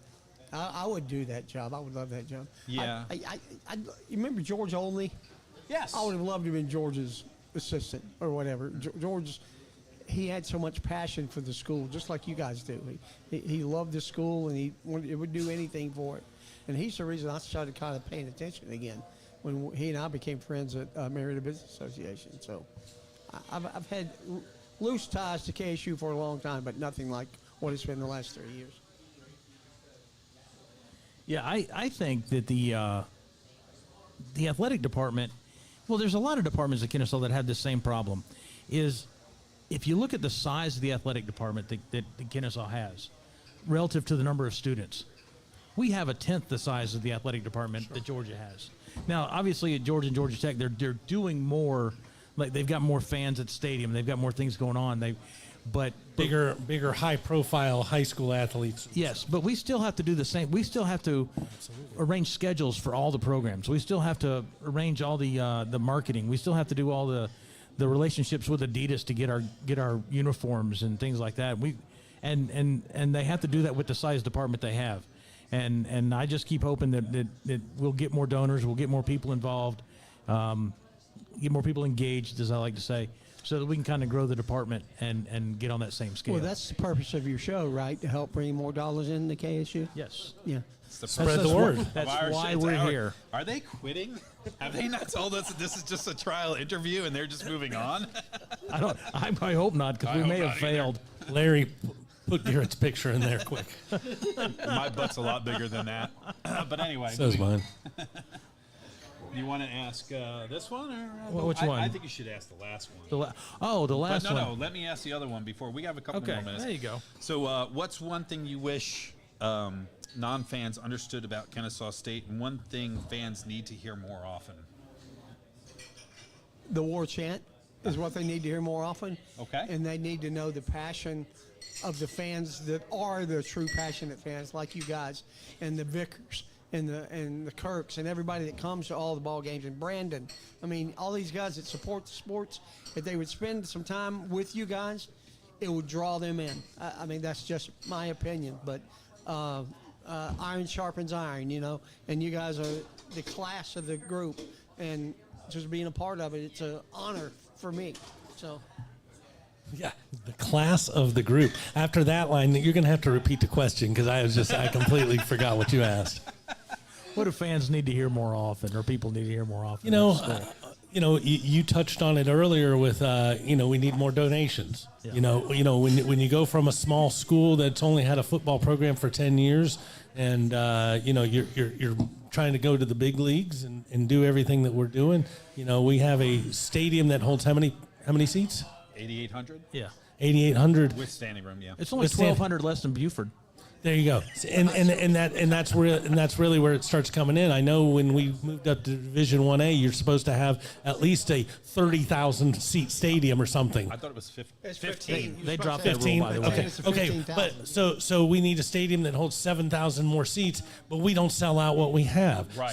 So putting the importance of, hey, I know you kind of like this idea of this school, around the corner from you, but you're going to have to get engaged to help push them to that next level. Right. Yeah, we talked about that, especially with the Western Carolina thing about the locals, but we also saw it in East Tennessee when we went up there for a very painful loss. Very first football game. Right? But it was a great. Was what? The very first KSU football. No, not the first game. The playoff game that we lost up there. Playoff game. As we're driving from Johnson City, from Limestone to Johnson City.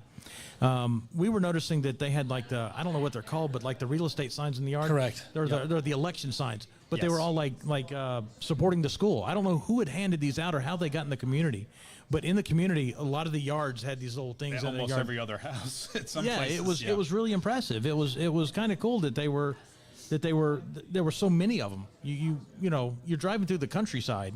Because we had made a stop at my family's farm up there. And so that's why it's the back roads. But I was like, all these people have these signs in the yard supporting the school in the playoff game that's going on tonight. And as awesome as that is, there's a lot of, when you get to a smaller city, Right. it's easier to get behind the only thing you've got going. We are a suburb of Atlanta. We are a suburb of Atlanta. The Braves play in the same county. The Hawks, the Falcons. Yep. couple other rather large universities in the area, unlike East Tennessee. So it's going to take a long time, but it is going to have to start with things like that, where there's signs coming up and down the road and different things to get people thinking about it. Right.